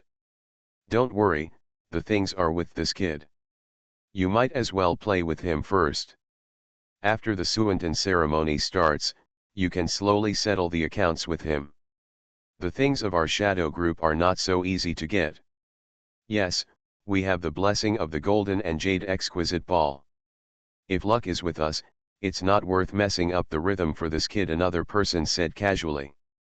Although the blessing of luck is invisible, the effect is extremely good. Even if they are in the Turks, they can get great resource help, and even complete several side tasks in a row with ease. Just when they were thinking about how to find Li Zheng came to the door himself. Hee, this luck is really not that good. Headmaster. When Su Tong returned to the courtyard, Dia was already lying in front of the hall and said, the smell of one of them is very familiar to me. It looks like the person who was chasing us last time in the northeast. Dia wasn't quite sure, but in fact she couldn't be wrong. Although their appearance has changed, the scent of their souls has not.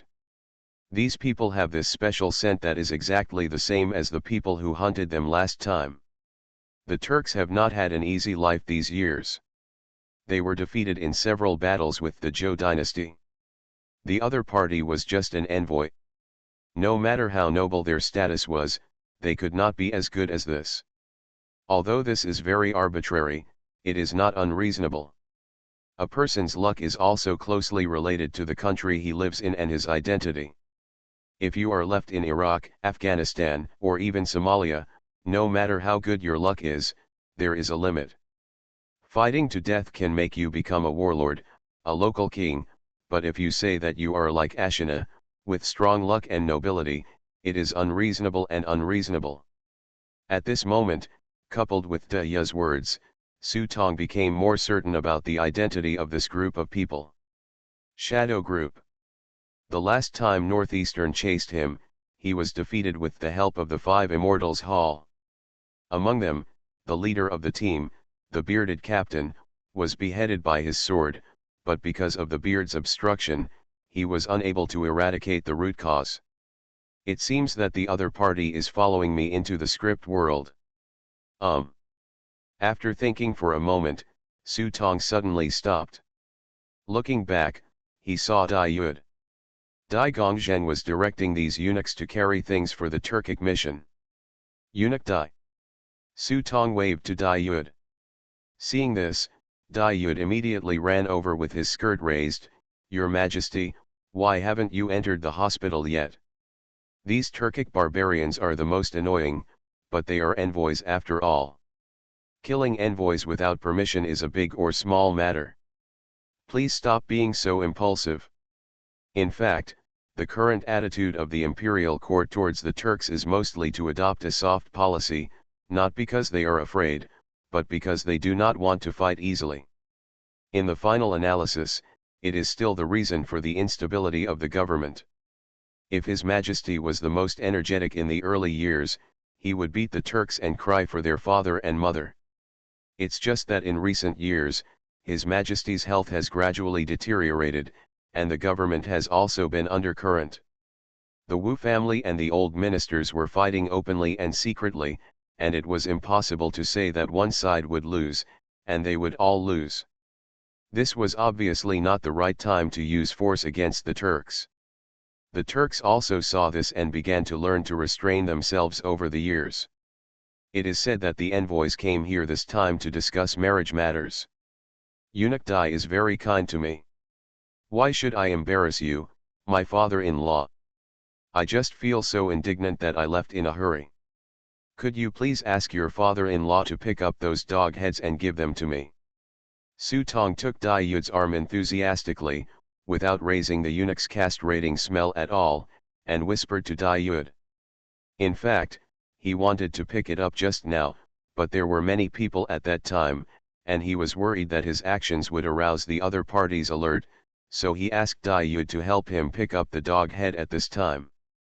What else is the prince going to do? Dai Yud was not stupid. He knew that the prince suddenly wanted to pick up the dog's head, and he was afraid that he was going to do something stupid, so he hurriedly asked. Don't worry, I'm just doing it for fun, and I will never do anything to embarrass my father-in-law. Su Tong promised again and again, but Dai Yud could only reluctantly agree. Just as he was about to call someone, Su Tong pulled Dai Yu over again. Eunuch Dai, this Turkic thief is not honest. You must make arrangements. Don't worry, Your Majesty. I've arranged these Turkic barbarians in the deserted courtyard at the back. It's the most secluded place and they won't be able to disturb Your Majesty. Dai Yud pointed to the courtyard at the end, which was put together by several old courtyards. Although it is large, it is very dilapidated. There are several courtyards next to each other, all of which are in dilapidated condition, and some are simply abandoned. Su Tong glanced at the direction, nodded with satisfaction, took out a wall nail from the props book and handed it to Jixiang, who quickly slipped into the bushes. Seeing this, Su Tong couldn't help but secretly feel sorry for Lu Ji. It seems that Huang Wen's technique is so powerful that Lu Ji can't use it. Infinite Script Killing.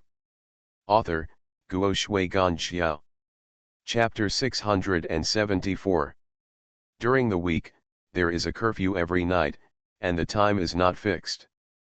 The palace guard order stipulates that every night when the official time is up, 600 closed-door drums will be beaten, and every morning after 5 and 3 o'clock, 400 open-door drums will be beaten. Anyone who walks on the streets of the city for no reason behind closed doors or before open doors will be guilty of breaking the night and will be whipped 20 times. The curfew system also greatly reduces the probability of crime. But it's not like this all year round. For example, tonight, envoys from various countries gathered in Luoyang City. The Saint specifically made a decree to temporarily cancel the curfew system from today until the end of the Suantan Dharma Assembly. He also ordered the Six Arts Hall to entertain envoys from various countries. Su Tong came today because he also wanted to see what the Six Arts Museum looked like. He just walked to the place and took a look, and he was a little surprised. Six Arts Museum, the name of this place sounds very literary, but it is the most prosperous place in the entire city of Luoyang. This place is also the pinnacle of all the craftsmanship in the entire empire of the Great Zhou dynasty. Not only are there skilled craftsmen from Dazhu, but also many craftsmen from other countries will gather here to contribute their most satisfactory works. Once the work can be recognized by the Liuyi Museum, even a letter of recommendation can be used, and the craftsman can directly take up an important position in the Ministry of Industry. He started directly from the 6th level, which was only 2 levels lower than Su Tong, the river inspector. This starting point was already considered extremely high. If one's craftsmanship is outstanding and can be appreciated by a saint, that would be even more remarkable. Of course, it is not that easy to be a craftsman recognized by the Liuyi Museum. It must be the craftsmanship of a master. In addition to craftsmen, the 6 arts of the gentleman are also included. Anyone who can reach the master level in one of rituals, music, archery, charioteering, calligraphy, and arithmetic can also leave his name here. Even if he comes from a brothel, he is no exception. It's a pity that I am now in Dazhu. If I were in Kaiwan, I could meet Ant Gong soon here. The prop card sword weapon in my hand was created by this legendary woman. But these are not the reasons why Su Tong is surprised. What surprises him is the location of the Six Arts Museum. I don't know if it was a coincidence or if there were other reasons. When Su Tong came to Liuyi Museum as agreed, he looked at the place and thought, hey, good guy, this street is really familiar. Although this place looks completely different from what it looks like in reality, the location is surprisingly consistent with Feng Lai Tower. Could it be that this place is still a geomantic treasure? Su Tong stood in front of the door and looked at the huge Liuyi Museum in front of him. It was a 6-story pagoda-like tall building. It was not as tall as heaven, but it still felt like it stood out from the crowd here. It is said that it is not that it cannot be built taller and bigger, but it is just that it is afraid of going beyond the rules, so it is built so small. Otherwise, with those master-level craftsmen, it would be no problem to build you 2 more 10-story buildings with wood. When they reached the door, 2 boys blocked the way, but after seeing the invitation Su Tong took out, they immediately gave way. Your Majesty. Su Tong was about to go in. From a distance, he heard someone calling him from behind. Looking back, Su Tong was surprised to find that it was Yuan Shushi. Oh, brother Shushi, I met you today. When Su Tong saw Yuan Shushi, he walked forward enthusiastically and patted Yuan Shushi on the shoulder.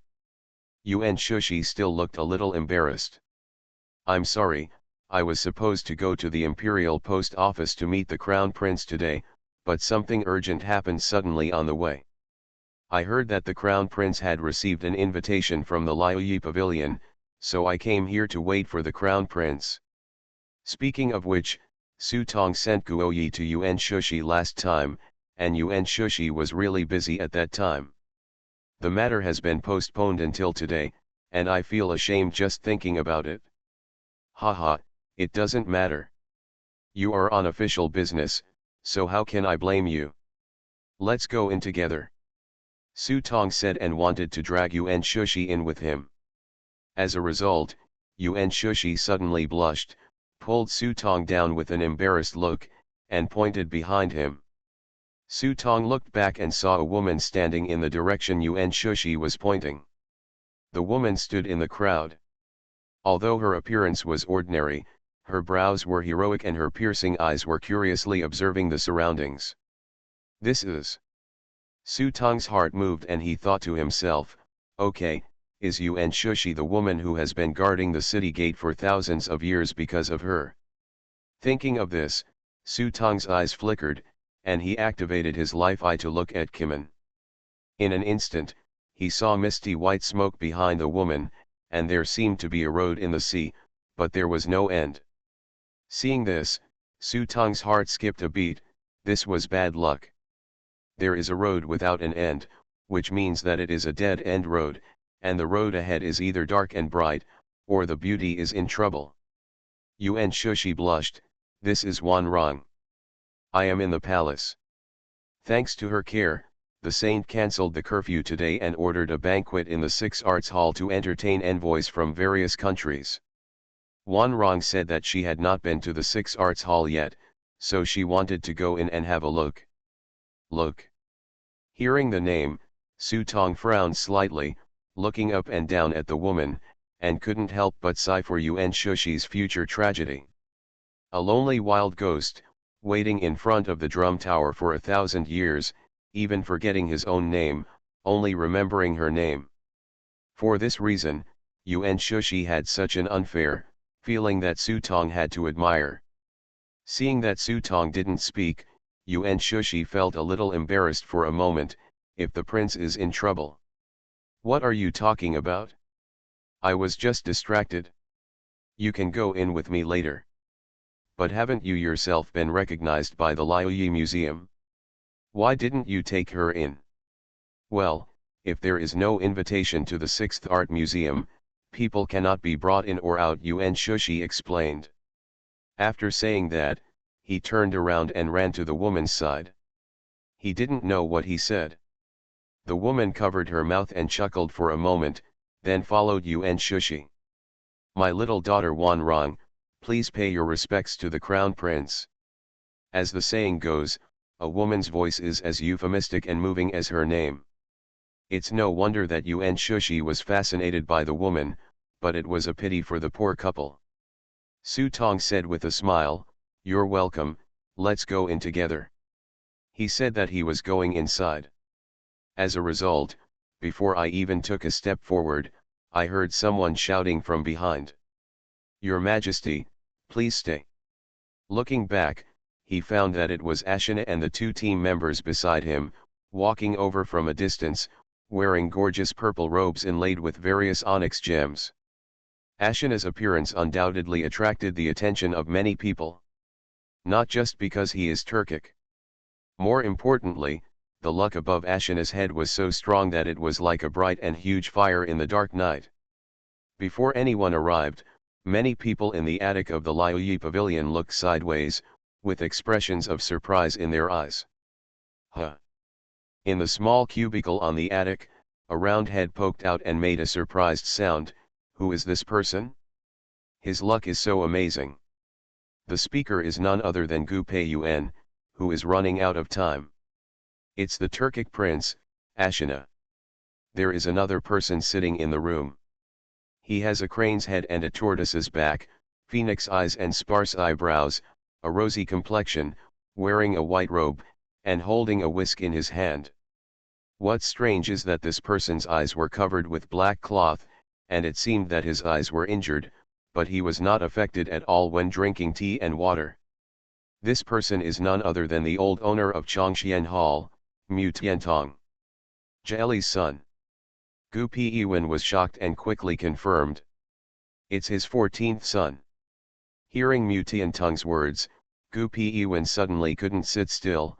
No, we calculated for a long time back then that the national destiny of the Turks was not long, so why did such a monster suddenly appear? What if he went back to take charge of the Turks? I'm afraid it won't take long before it becomes a serious problem for me, Dejo.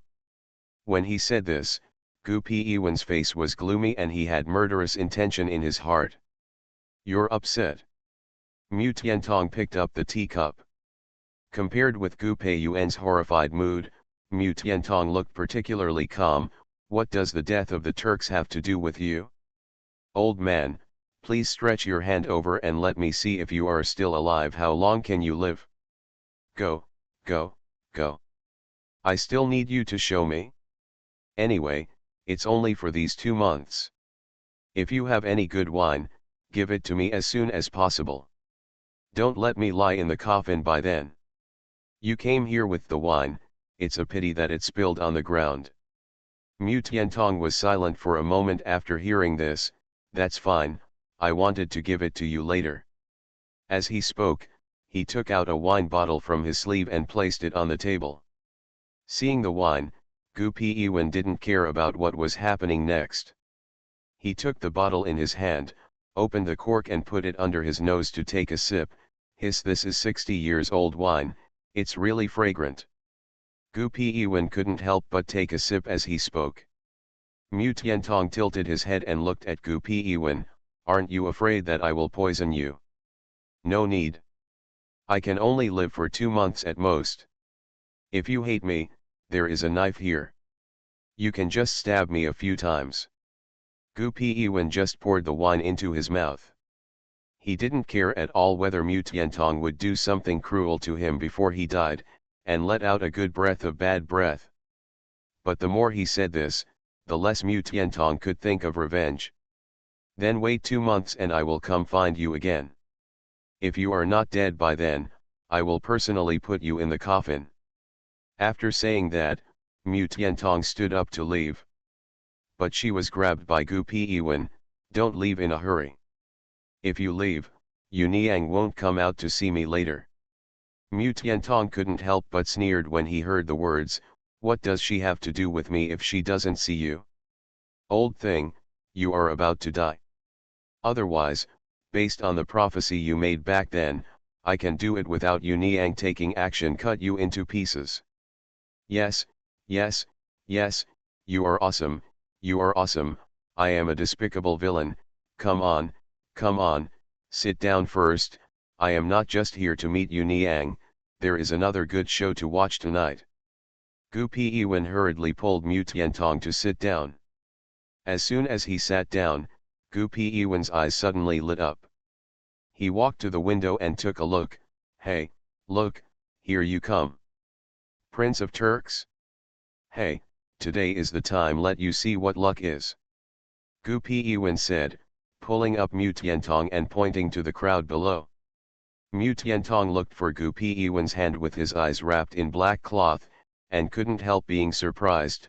There are people in the world who are so lucky. Infinite Script Killing. Author, Guo Shui Gan Xiao. Chapter 675. I originally wanted to come with the Crown Prince, but I didn't expect the Crown Prince to take a step ahead of me.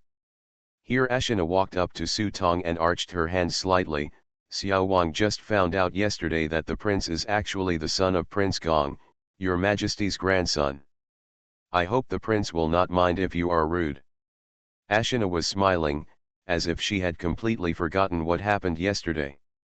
Su Tong could see clearly in his heart that Ashina didn't seem to know that he had noticed their identities. In this case, he might as well continue to act along with them. "Prince, you're welcome." Su Tong looked upright and still had the upright expression. Faced with Ashina's compliment, he showed a repulsive look. "We worship the strong. They are born warriors. It is their honor to die in the hands of the strong, and it is the highest funeral for them." After Ashina finished speaking, the corners of her scarlet lips were slightly raised, revealing her neat and white teeth, and she stared at Su Tong with blazing eyes. "I also yearn for such an honor."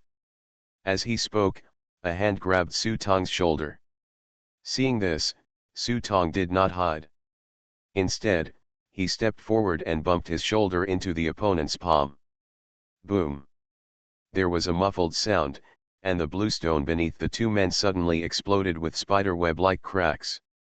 Ashina's hand was firmly on Su Tong's shoulder, and his expression remained unchanged as he said, "Compared with the Crown Prince's swordsmanship, the Crown Prince's physique is still a bit inferior. They say he's a little worse, but I don't think you're much better either." Before Su Tong could speak, he heard a sneer coming from the side. Ashina looked sideways and saw a young man in white walking from the crowd.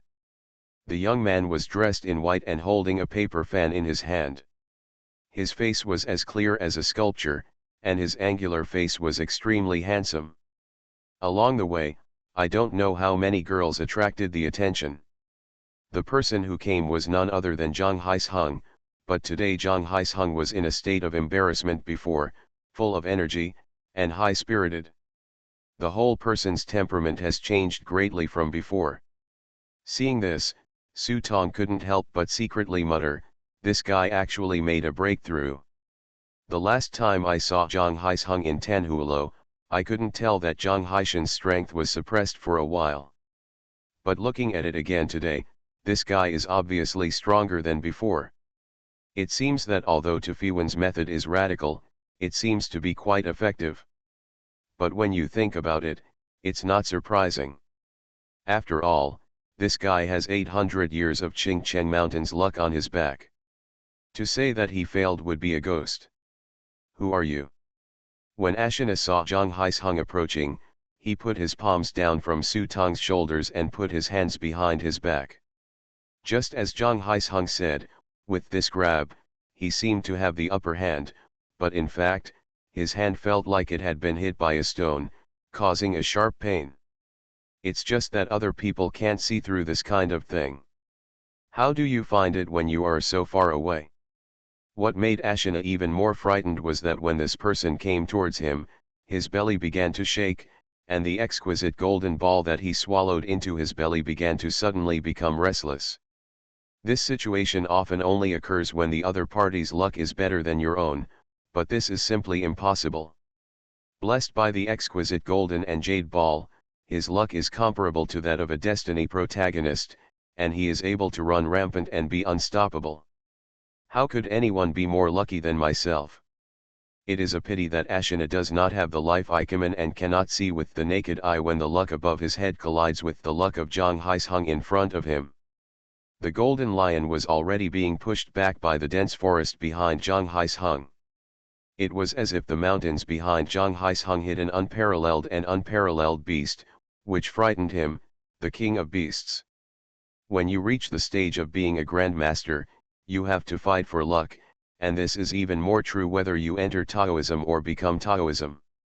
Ashina's luck is already considered extremely strong. The golden lion king of beasts is rampant in the world. Su Tong dared to say that even Lu Ji's luck might not be able to completely overshadow him. But when it comes to luck, there are really few people who can compare with Zhang Haisheng. When the two met, Ashina's luck was naturally suppressed. Faced with Ashina's questioning, Zhang Haisheng did not look him in the eyes. He just looked at Su Tong. "Don't give me a chance, or I will definitely kill you." After speaking, Zhang Haisheng walked into the Six Arts Hall, completely ignoring Ashina from beginning to end. It seemed that in his eyes, Su Tong was the only opponent, and no one else had the qualifications for him to look at him seriously. This scene undoubtedly made Ashina's face look even more ugly. He stared at Zhang Haisheng's back and listed him as a must-kill target in his heart. Immediately, he no longer had the intention to quarrel with Su Tong, and turned to look at his companion behind him. "Let's go." After that, he led the people and chased him into the Six Arts Hall. Only after these two groups left, Yuan Shao, who was hiding behind Su Tong, poked his head out. "Humph, barbarians from outside the territory dare to show off their evil ways here, they deserve to be taught a lesson. I'm afraid it won't be peaceful tonight. Are you sure you want to go in?" Su Tong turned to look at Yuan Shushi and the other two. He had a strong feeling in his heart that tonight's banquet might not be that easy. Before Yuan Shushi could speak, Wan Rong beside him said, "What are you afraid of? The world's talents gather together. What a rare and magnificent sight. Ordinary people are afraid that they will never see it in this life. What do we have to be afraid of?" As expected, she is a woman who came out of the palace, and her courage and knowledge are stronger than ordinary people. If it were Sun Yang, she would have dragged her home at this moment. Just like this, how can a man be willing to be second to others? "Your Majesty, let's go in." Since the women were not afraid, Yuan Shushi plucked up the courage and expressed that he also wanted to go in and have a look. When Su Tong saw this, he just smiled and led the two of them into the Six Arts Hall. As soon as I entered the gate, I saw a huge wooden statue carved in the front hall of the Six Arts Hall. The statue is lifelike, holding a square kanji lock in its left hand, and an ink fountain in its right hand. There is a small bamboo basket at the waist, which contains a drill, a plane, a shovel, and a ruler. This is the ancestor of craftsmen in the world, Lu Ban. Yuan Shushi was at the side and introduced the two of them. Su Tong stepped forward, his ears twitched slightly, and he heard something else ringing in the statue. "Is there a mechanism in here?" "Yes. The Crown Prince is really amazing. I didn't realize until I looked at him for a long time that the Crown Prince could tell the truth at a glance." Yuan Shushi nodded repeatedly and explained, "The Luban statue is just to deceive others. In fact, there is a huge water mill turntable inside. A bearing is connected to the turntable. The bearing rotates and can mobilize the mechanisms in the Six Arts Hall." "Oh, is this the same as the ladder in heaven?" Wan Rong asked curiously. Yuan Shushi nodded immediately and said, "Yes, but the mechanisms in heaven are more complicated, so, anyway, what heaven has, the Six Arts Museum has." Yuan Shushi was halfway through speaking when he suddenly remembered that these were the secrets of the palace and he shouldn't talk nonsense, so he didn't go on. The three of them walked inside, and there was a person guarding the door to guide the three of them. Passing through the front hall is the atrium of Liu Yiguan. It is completely different from the design of Paradise, which has clear floors. The atrium is surrounded on all sides, with a total of only 3 floors. During the day, the sun shines through the crystal on the top of the building, directly illuminating the entire space in the building. At night, you only need to light the lamp above on the roof, and the light will be repeatedly refracted by the surrounding mirrors. Only a few lanterns are needed to provide supplementary light, and the huge atrium is still brightly lit and dazzling. In this way, it not only ensures the circulation of ambient air, but also greatly facilitates the connection of composite functions and space sharing. Clever design, a bit like a real-life large shopping mall. No, it should be said that the atrium design should have been handed down from the Chinese people a long time ago. There is a rockery and flowing water beside it, and the attics on the first and second floors are already full of people. As for the third floor, Su Tong looked up and found that the third floor was a box-style compartment. Each compartment was very small and the windows were very narrow. Even with his own eyesight, it was very difficult to see inside. "Your Majesty, please go to the main seat over there. As for the 2 guests, please move to the seats on the second floor." The attendant led the 3 of them to the stairs and signaled to Su Tong and the other 3 if they needed any. Su Tong looked at the seats in front and found that the seats were concentrated in the center of the atrium. It's more like a stage than a seat. Su Tong does not reject the feeling of being exposed in the spotlight. On the contrary, this is exactly what he hopes for. But since it's a stage, who is the audience? It can't just be those people on the second floor. Su Tong I looked pointedly at the small cubicles on the third floor of the building. "Your master invited me here. Could it be that he wants to leave me here and hide himself upstairs to rest?"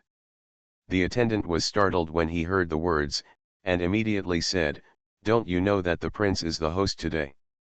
Su Tong frowned, took out the invitation in his hand, opened it and looked carefully. There was not a word written on it. Seeing this, the attendant hurriedly explained, "Not everyone has an invitation, but the person who receives the invitation will be the protagonist of the 6 Arts Hall tonight. Poetry, singing, dancing, craftsmanship, and the 6 arts riding and shooting are all the means to show off. All foreign envoys are invited to this dinner. You are today's host. These are all established rules." Only after the attendant finished speaking, Su Tong received the belated mission reminder. Side Mission 4, 6 Arts Hall. Task requirements: as the protagonist tonight, banquet foreign envoys, accept challenges from envoys from all sides, and finally calculate rewards based on completion. Mission rewards. Task penalty: randomly add 1 negative item. Good guy, Su Tong rolled his eyes. This is just trying to catch a duck, forcing him to do it without even giving himself any lubricant.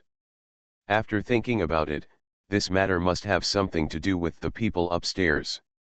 He did not embarrass his attendants. After separating from Yuan Shushi and Wan Rong, he strode to the middle. Looking left and right, there were only 6 chairs in total. At this moment, Zhang Haisheng and Ashina had already sat down. There were also 2 people sitting on the other 2 chairs, a fat man with a big belly. He could tell from the clothes on his body that he was from Tibet. The other is an old monk from Tianzhu. When the 4 of them saw Su Tong approaching, they couldn't help but look at him. Seeing this, Su Tong was not polite and sat directly on the top seat openly. At this time, in the cubicle on the 3rd floor, 2 pairs of eyes quietly looked down the window, fascinated. "I remember I mentioned to you a few years ago that I was missing a destined person in my life, so although the Dao fruit was achieved, it was difficult to kill the Dao. Now I have found it." Gu Piwen looked at it for a while, then slowly withdrew his gaze. walked to the table and explained to Mu Tiantong with a smile. It's him. After hearing Gu Piwen's words, Mu Tiantong suddenly woke up and sat on the chair blankly for a while before finally sorting out his thoughts. No wonder you dare to sacrifice your own cultivation so easily, so that's how it is. Mu Tiantong raised his head and stared at Gu Piwen with his eyes covered by black cloth. Begonia's passionate flower broke itself. Tinpeng's fame was ultimately a mistake, and there is still one more to go. What kind of sincere words did you give him? Gu Piwen put the wine in his hand to his mouth and took a sip, his eyes shining brightly. When the Songsu hijab becomes enlightened. You are listening to Novels at Bless Up channel. Wish you happiness and luck. Please subscribe to receive new novels. How do you feel about this novel? Please like and leave a comment. Infinite Script Killing. Author, Guo Shui Gan Xiao. Chapter 676. After Su Tong sat down, someone handed a sign to Su Tong. In different words on the sign, the rules of being the host tonight are written. After Su Tong looked over, he couldn't help but frown. It turns out that this banquet is also called a fighting banquet. The 6 arts hall sets questions and they are responsible for answering them. As the host, he not only has to answer the questions, but also breaks the rules. Seeing the rules, the 5 people present looked at each other with cold eyes. Especially Ashina, who was sitting opposite Zhang Haisheng, pouring wine into his mouth one mouthful at a time, with angry eyes, as if he wanted to tear him into pieces. Su Tong was relatively calm, but sitting in the main seat, it was inevitable that he would be stared at by others, especially the fat man from Tubo, with his small eyes like sesame green beans, staring at Su Tong from side to side. This made Su Tong feel particularly unhappy. There was also the monk from Tianzu who glanced at him from time to time. Su Tong once wondered if this guy might be a voyeur. Use the life icon to take a look. Good guys, the luck of these 2 people is not bad. The luck of the old monk in Tianzu is that there is a water tank with 7-color spring water flowing in it, and a golden lotus standing in the middle. The big fat man from Tubo has a pocket behind his back. The pocket is inlaid with many gems. The mouth of the pocket is slightly open, and there is a faint golden light. Seeing this, Su Tong probably understood in his heart that everyone who dared to come with him had come prepared. Su Tong took a look at his official fortune and couldn't help but murmur in his heart that he was most likely cheated this time. My luck is obviously not as good as that of the 4 people in front of me. By sitting on the main seat, isn't it obvious that I am being used as a stepping stone for them? Thinking of this, Su Tong squinted at the cubicles on the 3rd floor above his head, thinking in his heart that if he couldn't give himself a satisfactory explanation for this matter afterwards, he would burn down your Liuyi Museum. At this time, the surroundings suddenly became quiet, and Su Tong took a closer look. I saw a young girl wearing a bright red dress, walking slowly with the support of several maids. At this time, everyone in the surrounding seats on the 2nd floor had already stood up and bowed their hands. Su Tong didn't recognize who this woman was, but he recognized it at a glance. The jade pendants and decorations on the woman were from the royal family. After thinking about it for a moment, he immediately realized the identity of this woman. Immediately, he stood up and bowed to the woman in front of him. Seeing this, the woman strode up to Su Tong. After looking Su Tong up and down, she nodded with satisfaction. Your father sent a letter saying that you have arrived in Luoyang and asked me to take good care of you. Unexpectedly, you are all ready. It is famous in Luoyang city. Seeing this, Su Tong was even more sure that the information in Li Zheng's memory was correct, and said obediently, the emperor's aunt has given an edict. If Li Zheng's memory is correct, this woman is His Majesty's biological daughter and his biological aunt, Princess Taiping. Li Zheng's memory is that his father, Prince Gong, often played with the princess when he was young, and their relationship was pretty good. Prince Gong was sent to the land of Bashu when he was young and weak. With this eldest aunt in Luoyang City, he might have no one else to rely on. Well, once things are done here, you can come to my mansion as a guest when you have free time, so that our aunt and nephew can catch up with each other. Princess Taiping said as she put her hand on Su Tong's and patted his hand calmly. Su Tong's brows moved slightly, and he quickly raised his hands and thanked her. "Thank you, Auntie Huang, for your concern." As he spoke, he opened his palm slightly, and saw a red bag in the palm. Su Tong still doesn't know what this thing is, but since Princess Taiping can send it, there must be something special inside. At this time, Princess Taiping turned around and said, "Everyone has a great time at today's night banquet. Please wait till the end of the order. Don't let your friendship get hurt. The battle between winning and losing is just a matter of luck. I'm here today to give you a lucky break." As he spoke, the 8 shirtless strong men behind him came in carrying something like 8 large sedans. The thing was covered with red satin, making it difficult to tell what it was. Now everyone suddenly became interested and stood up to watch.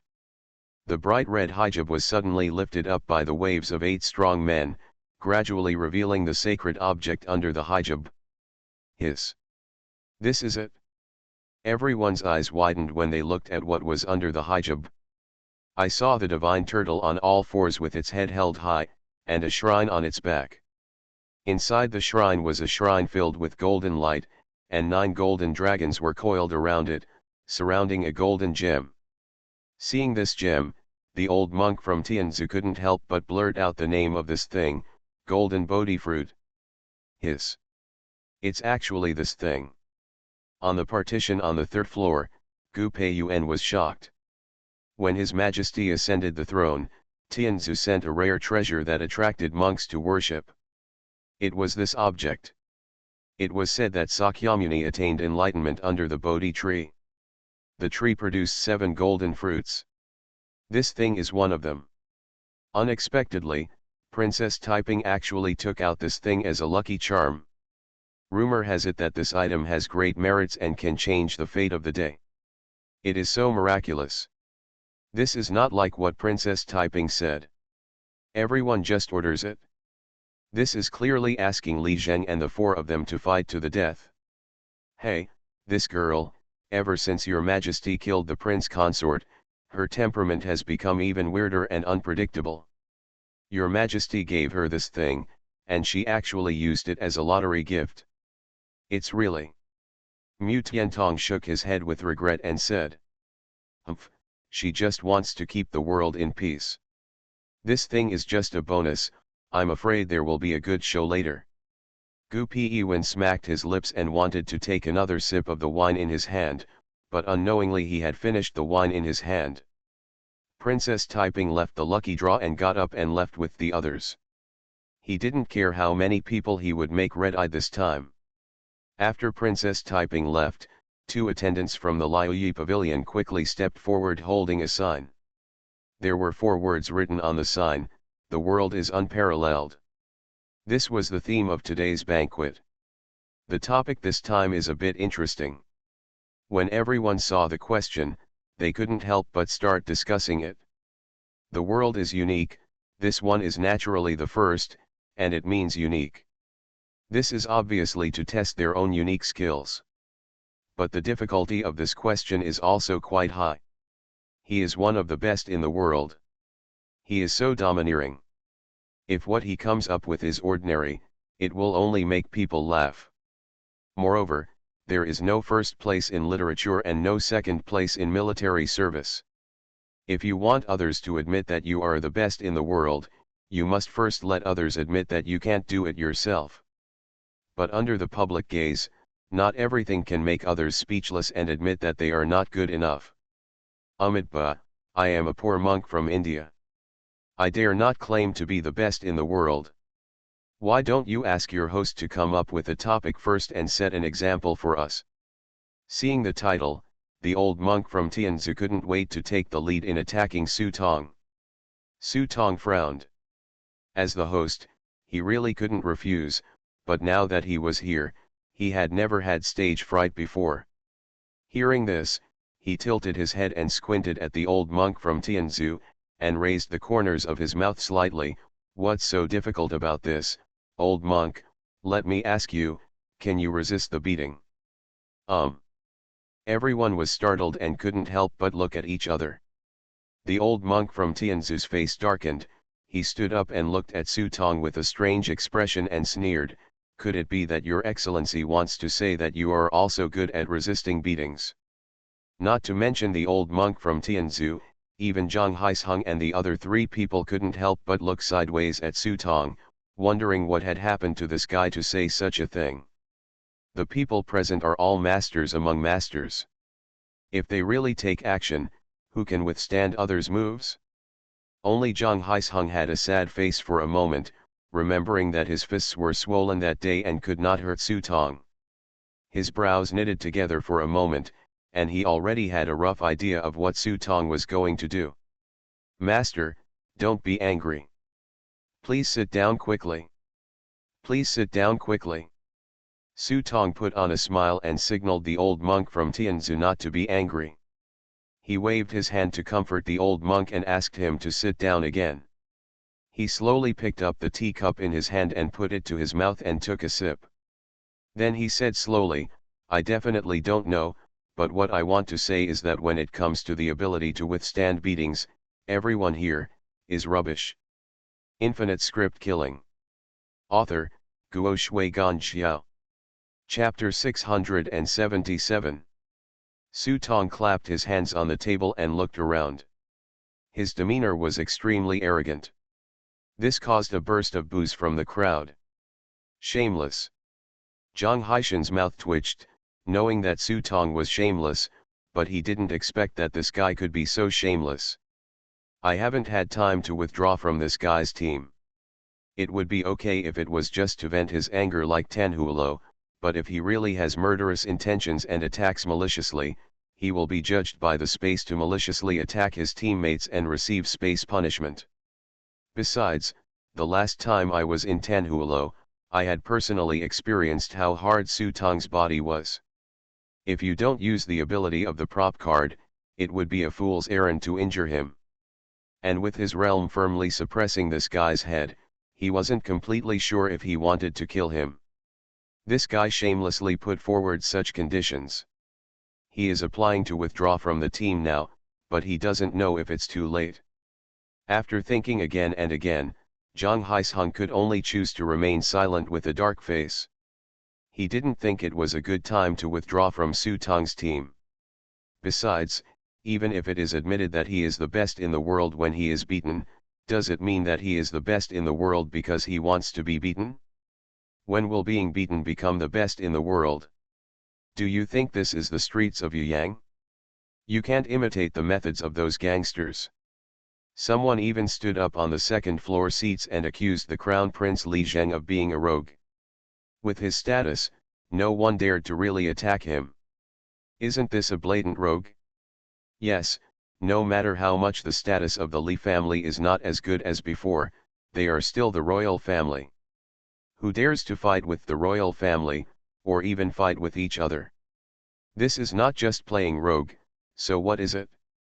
In fact, after learning that Li Zheng was the host, many people were looking forward to Li Zheng writing a poem again. If there could be a quatrain that lasted through the ages, it would be considered one of the best in the world. Who would have thought that Su Tong was openly acting like a rogue? In fact, we really can't blame Su Tong for being a rogue, he had no choice but to do so. Compose poetry? The little pen and ink I have in my stomach is probably about the same as Zhang Zongchang. The previous two songs were all from TV. Otherwise, why did I only memorize the last 4 sentences of that poem? If I live up to Tathagata and live up to you. You must know that the full text is nearly 300 words. If this were put in reality, no one who writes novels would copy like this. After all, they are suspected of trying to make up the word count. If I had recited it in one breath, it would have become an eternal quatrain. But Su Tong didn't dare to play this trick. Su Tong didn't know Ashina's cultural level, but he knew very well who Zhang Haisheng was. he was a direct disciple of the master of Qingcheng Mountain and the vice president of the local Taoist association. Do you think being a Taoist priest means eating fast and chanting sutras? Not to mention being knowledgeable in music, chess, calligraphy, and painting, at least they have read more books than me. He recited a poem in front of him, and Zhang Hai was afraid that if he casually recited a 7-character quatrain, he would not be able to enjoy it, and would become a stepping stone to the other person's reputation. Even worse, it may even damage your accumulated luck. Even if you are a fool, you should not use your own shortcomings to attack another's strong points. Therefore, after thinking about it, Su Tong remembered that when Guoyi questioned the hooligans in Heshenzi, De Tuo once said that the hooligans in Yuyang had the rules of Hob Mead. You might as well learn the tricks of those gangsters in Yuyang. I won't compete with you on piano, chess, calligraphy, or painting. I'll compete with you and get beaten. If you can do it, you can do it. If you can't, don't do it. Sure enough, Su Tong was full of ridicule. Baritu, the fat man from Tubo, immediately became dissatisfied and kicked the table in front of him. I'm afraid you are seeking death. If I don't accept it, how dare you come forward and let me beat you? In order to show his strength, Baritu stepped heavily on the big blue stone under his feet as he spoke. Boom!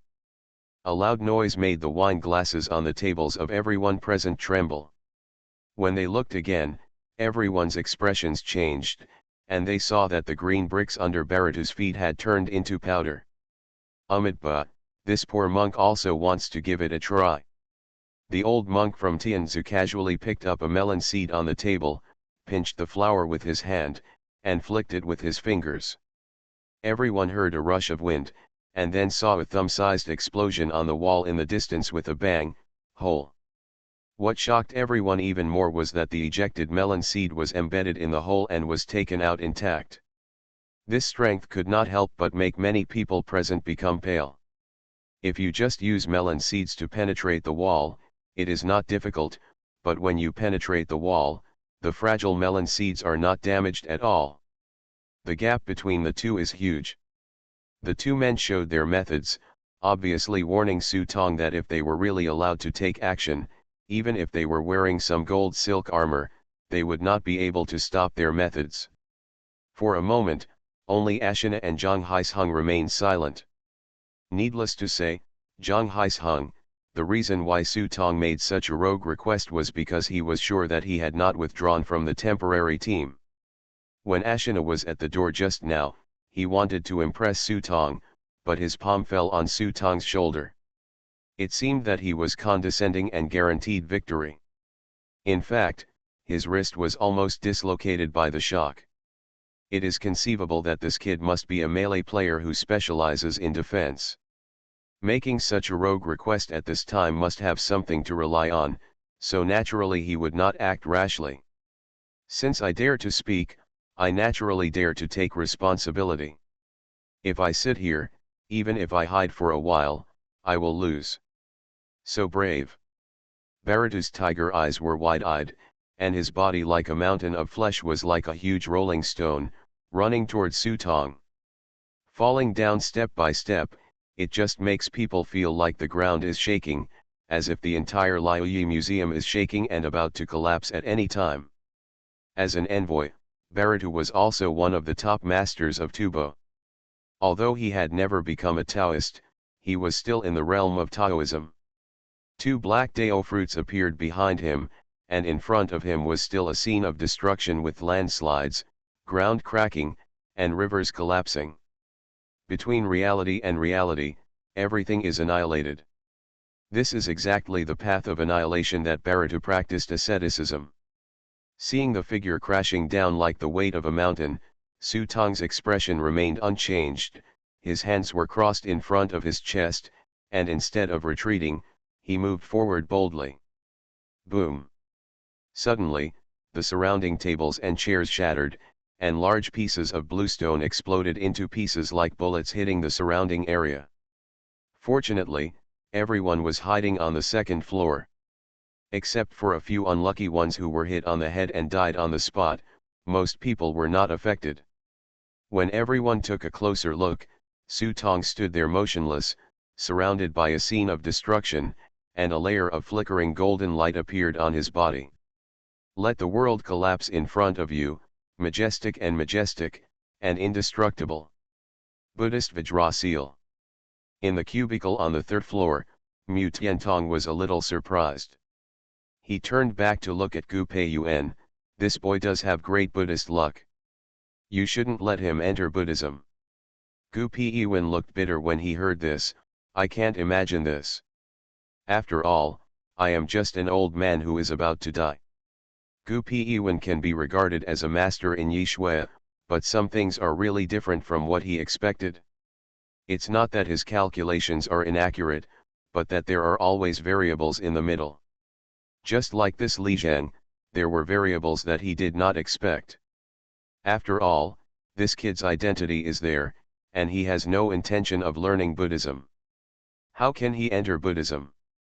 Who would have thought that through some operations, the great monk Yuan Xiang would force Li Zhang to bow to the sky and participate in the Suantan Dharma assembly? It was like he stepped directly into Buddhism with half a foot, and because of his 2 poems, Buddhism's luck greatly increased.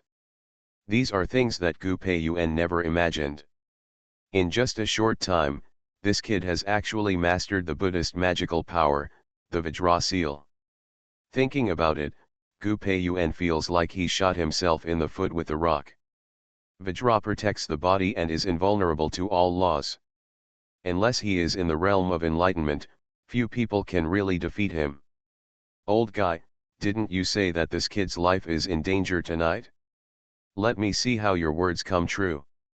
Mu Tiantong looked at Gu Peiyuan with a sneer. Don't worry, the enemy of Buddhism has never been you and me. Gu Peiyuan looked at the moon outside the window, and saw that the full moon gradually disappeared into the thick clouds, and there seemed to be a big dragon heading this way in the darkness. Ah!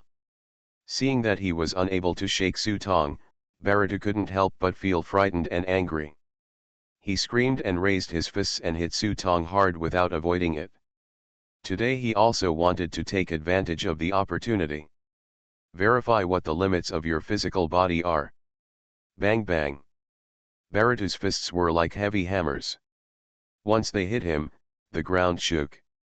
Su Tong noticed at this time that every time Bharatu made a move, the big bag of luck above his head was trying to swallow up a point of his own luck. Even if it's just a tiny bit every time, it's really devouring your own luck. Seeing this, Su Tong frowned, and there was murderous intent in his eyes. How long a person can live is largely related to his or her luck. Thrown beyond the dead. People who are about to run out of luck will look like they are dead. Even if you have the means to reach the sky, it will still be a catastrophe of death and destruction. The other party was devouring his luck. Su Tong couldn't bear this kind of thing. However, just when Su Tong was about to summon the Pure Yang sword, the old monk from Tianzu suddenly appeared beside Bharatu. Let the poor monk come. As he spoke, the old monk from Tianzu slowly stretched out a finger. The moment the fingertip was poked out, a dazzling golden light appeared on the fingertip and poked Bharatu's ribs in front of him. Poof! There was a sound like a tire being punctured, and a big hole was poked out of Bharatu's lucky bag. The old monk from Tianzu struck out very quickly. By the time Bharatu came back to his senses, his face was already twisted in pain. For a moment, all reality disappeared before his eyes. His huge body began to fall backwards and fell heavily to the ground. This scene seemed to catch everyone off guard, but Su Tong didn't seem to be surprised at all. He looked sideways at the props book and saw a piece of paper in the props book. It was Princess Taiping who quietly stuffed it into his hand. Note inside.